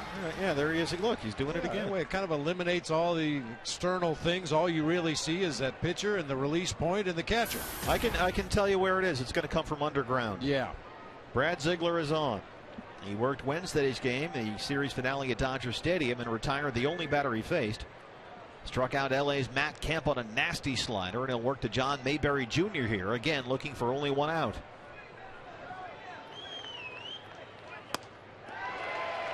Speaking of nasty sliders.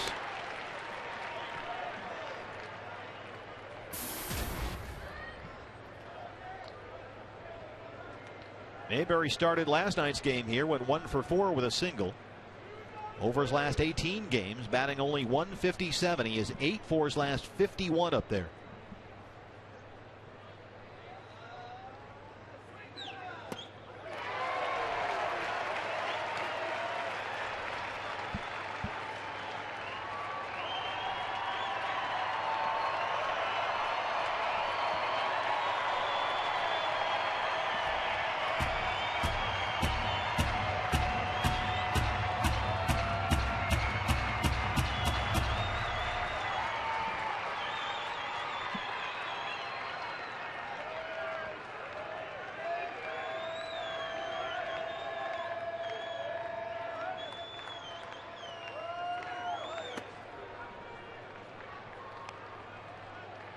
Ziegler a little frustrated with himself there after 2 nasty sinkers down below the knees. Got 2 swings.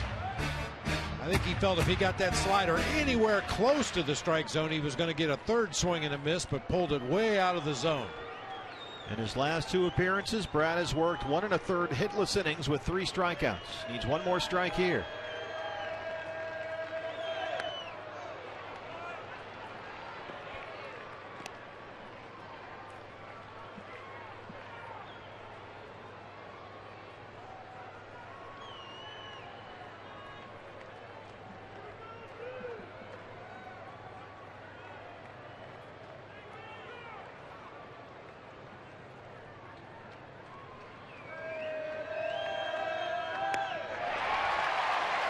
Bottom 9 coming up.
Try to take this from me. Don't try to take this from me now.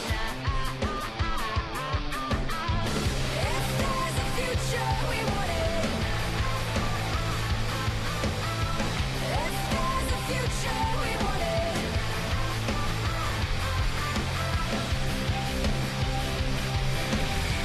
Diamondbacks need at least 2 runs in their future, facing Jonathan Papelbon, who's back out there for the 9th inning. After Papelbon got the last 2 outs of the 8th, he'll face Martin Prado, Gerardo Parra, and Josh Wilson, the scheduled hitters here. The 6, 7, and 8 in the Arizona 9. Last time he went more than 1, last August 18th at Miller Park in Milwaukee. Martin Prado is 0 for 3.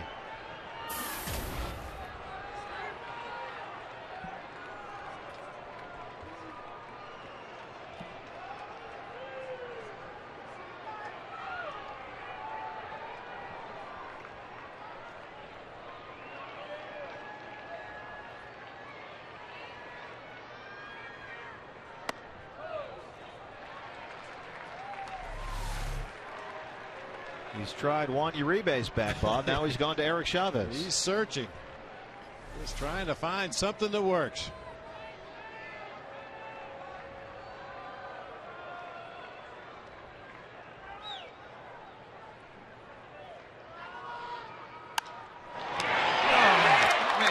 Ryan Howard, 1 away.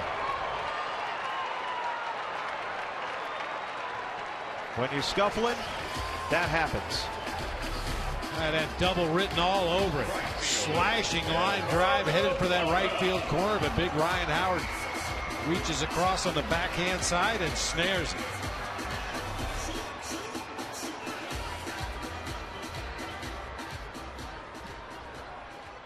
Gerardo Parra 2 for 3, single twice.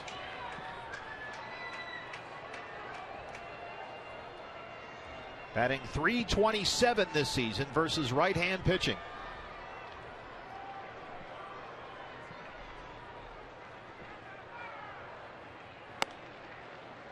Charlie Manuel turning to Jonathan Papelbon to get him 5 outs here tonight. In 43 opportunities of saves going more than 1 inning, Papelbon has converted 35 times.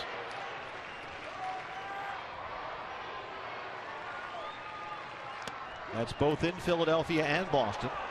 Last time he blew a save opportunity lasting more than 1 inning was May 9th, 2011. Man, strike zone's killing us here late. That's brutal. Same pitch that Miguel Montero was called out on by Gary Cederstrom, who was the crew chief here.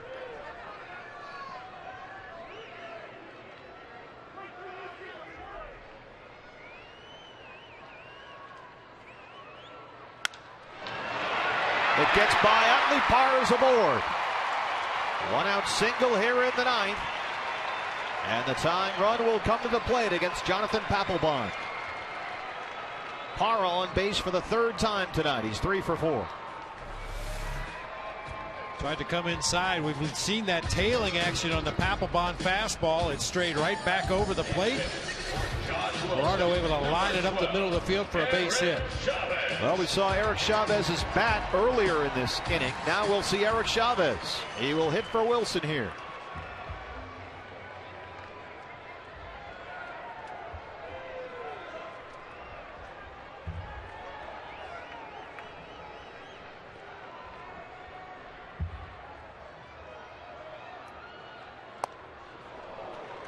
Chavez started last night's game against the Phillies, went 1 for 3 with an RBI double.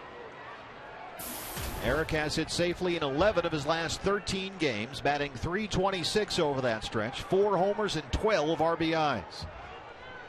2 for 3 in the pinch with a homer and 3 runs driven in. He's behind 0-2. Eric Hinsky is on deck. He would bat in the pitcher's spot.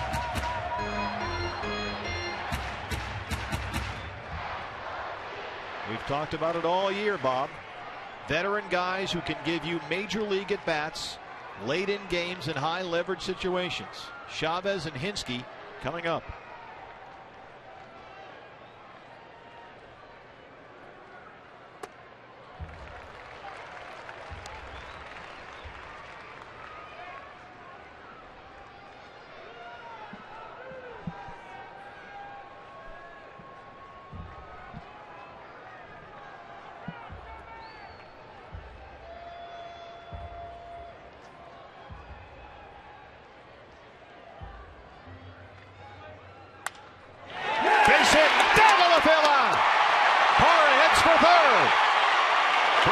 Hits it out of the corner. Chavez into second with a double. Tying runs in scoring position for the Diamondbacks here in the ninth.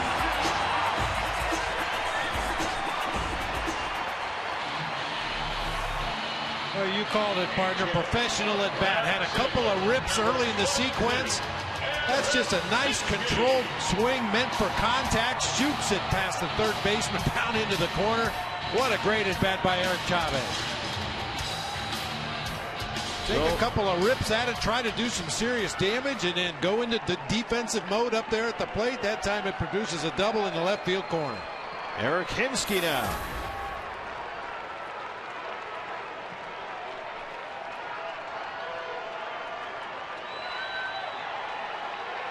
Papelbon trying to get 5 outs. He wants to talk to Ruiz.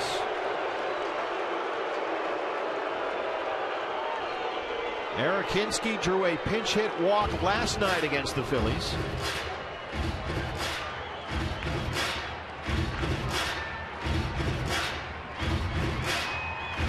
A.J. Pollock, the leadoff man, is on deck. He has doubled twice tonight.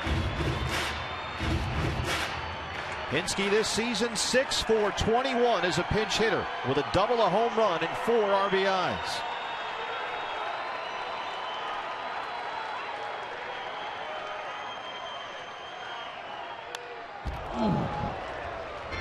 Got a good pitch to hit, put a good swing on it that time. Not unusual to see Eric Hinske coming off that bench hacking at the first fastball he sees.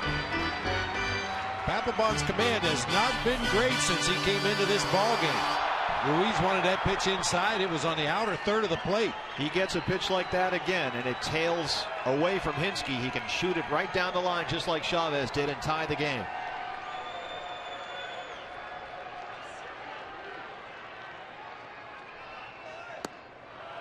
One and one. I think that was the first splitter we've seen from Papelbon right there. Missed off the inside part of the plate. Throws it very hard, 86 miles per hour. You see that tumbling rotation. Falls out of the strike zone. Papelbon will put that pitch in his back pocket for weeks at a time if he doesn't have faith in it or doesn't believe in it. And when that happens, he's a one-pitch guy. Gary Cedarstrom out now to break it up.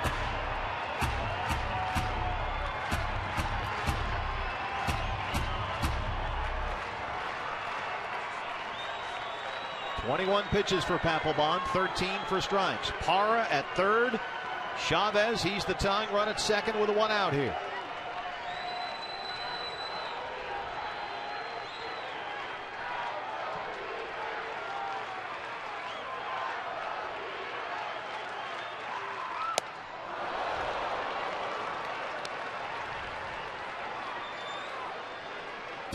Another good pitch to hit. Fastball up and out over the plate this time. Now Hinske's got to go into a little bit more of a defensive mode up there at the plate, hopefully with the same result Eric Chavez got.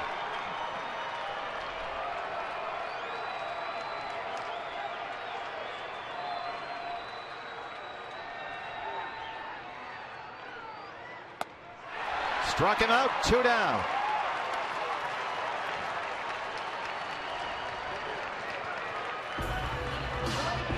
Another elevated fastball that time. Hinske upset with himself.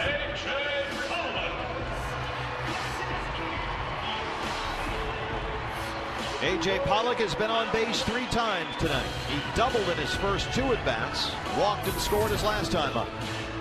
Now leading the National League with 14 doubles on the year. One more here and it's a tie game. Eric Chavez really working for a lead out there at second base, especially a secondary lead after the ball is delivered. No Philly infielder even close to him.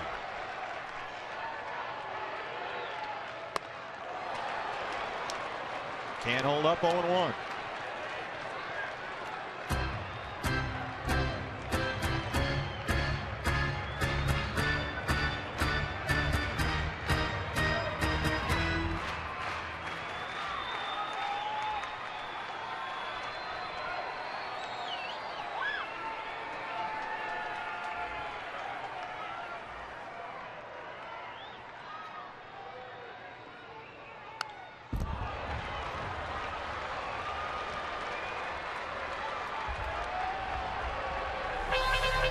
The D-backs hitters have had a boatload of hittable pitches here from Papelbon. Just a middle cut fastball with a little bit of tailing action.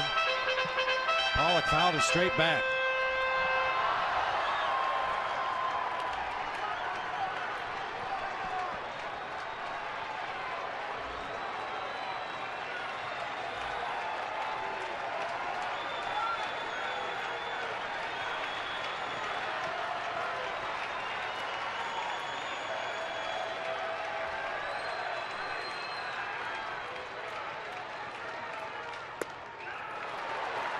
One and two.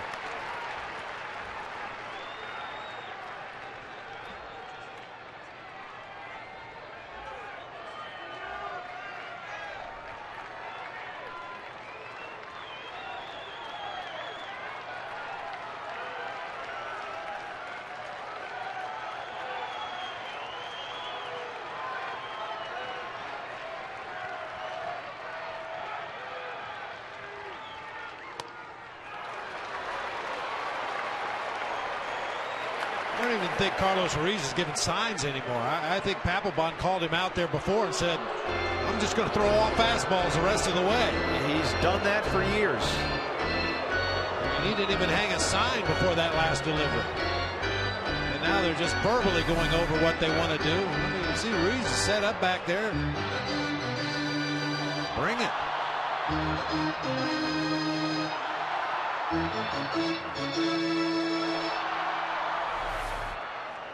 When the split isn't there for him, it's fastball, fastball, fastball. 27 pitches, 17 for strikes.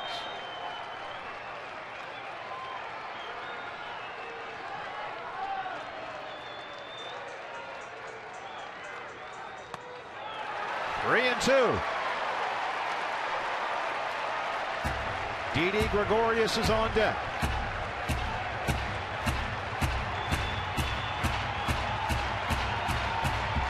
Chase Field on its feet. And on the top step of the dugout.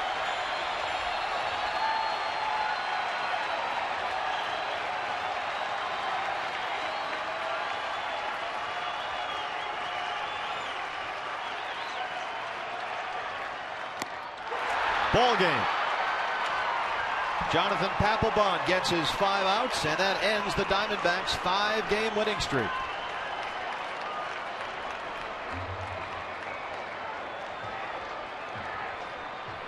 Nine hits for each team. Phillies take it 3-1. Series finale coming up here at Chase Field tomorrow. And don't forget, if you forgot to get Mom a present, bring her to the game tomorrow. Get a free tote bag and see the ball game. Kids can run the bases after the game as the Diamondbacks look to take 3 of 4 from the Phillies in this 4-game set before the Braves come in town for 3 beginning on Monday. So, Bob, the 5-game winning streak is over, but more Diamondback drama late. Start another one tomorrow. That's all you can really do. We mentioned it a little while ago. You just ran into a red-hot Cliff Lee tonight who was on top of his game. He's always tough. 3-1 your final score. Let's go out to center field now. Brandon Webb is with Todd Walsh, guys.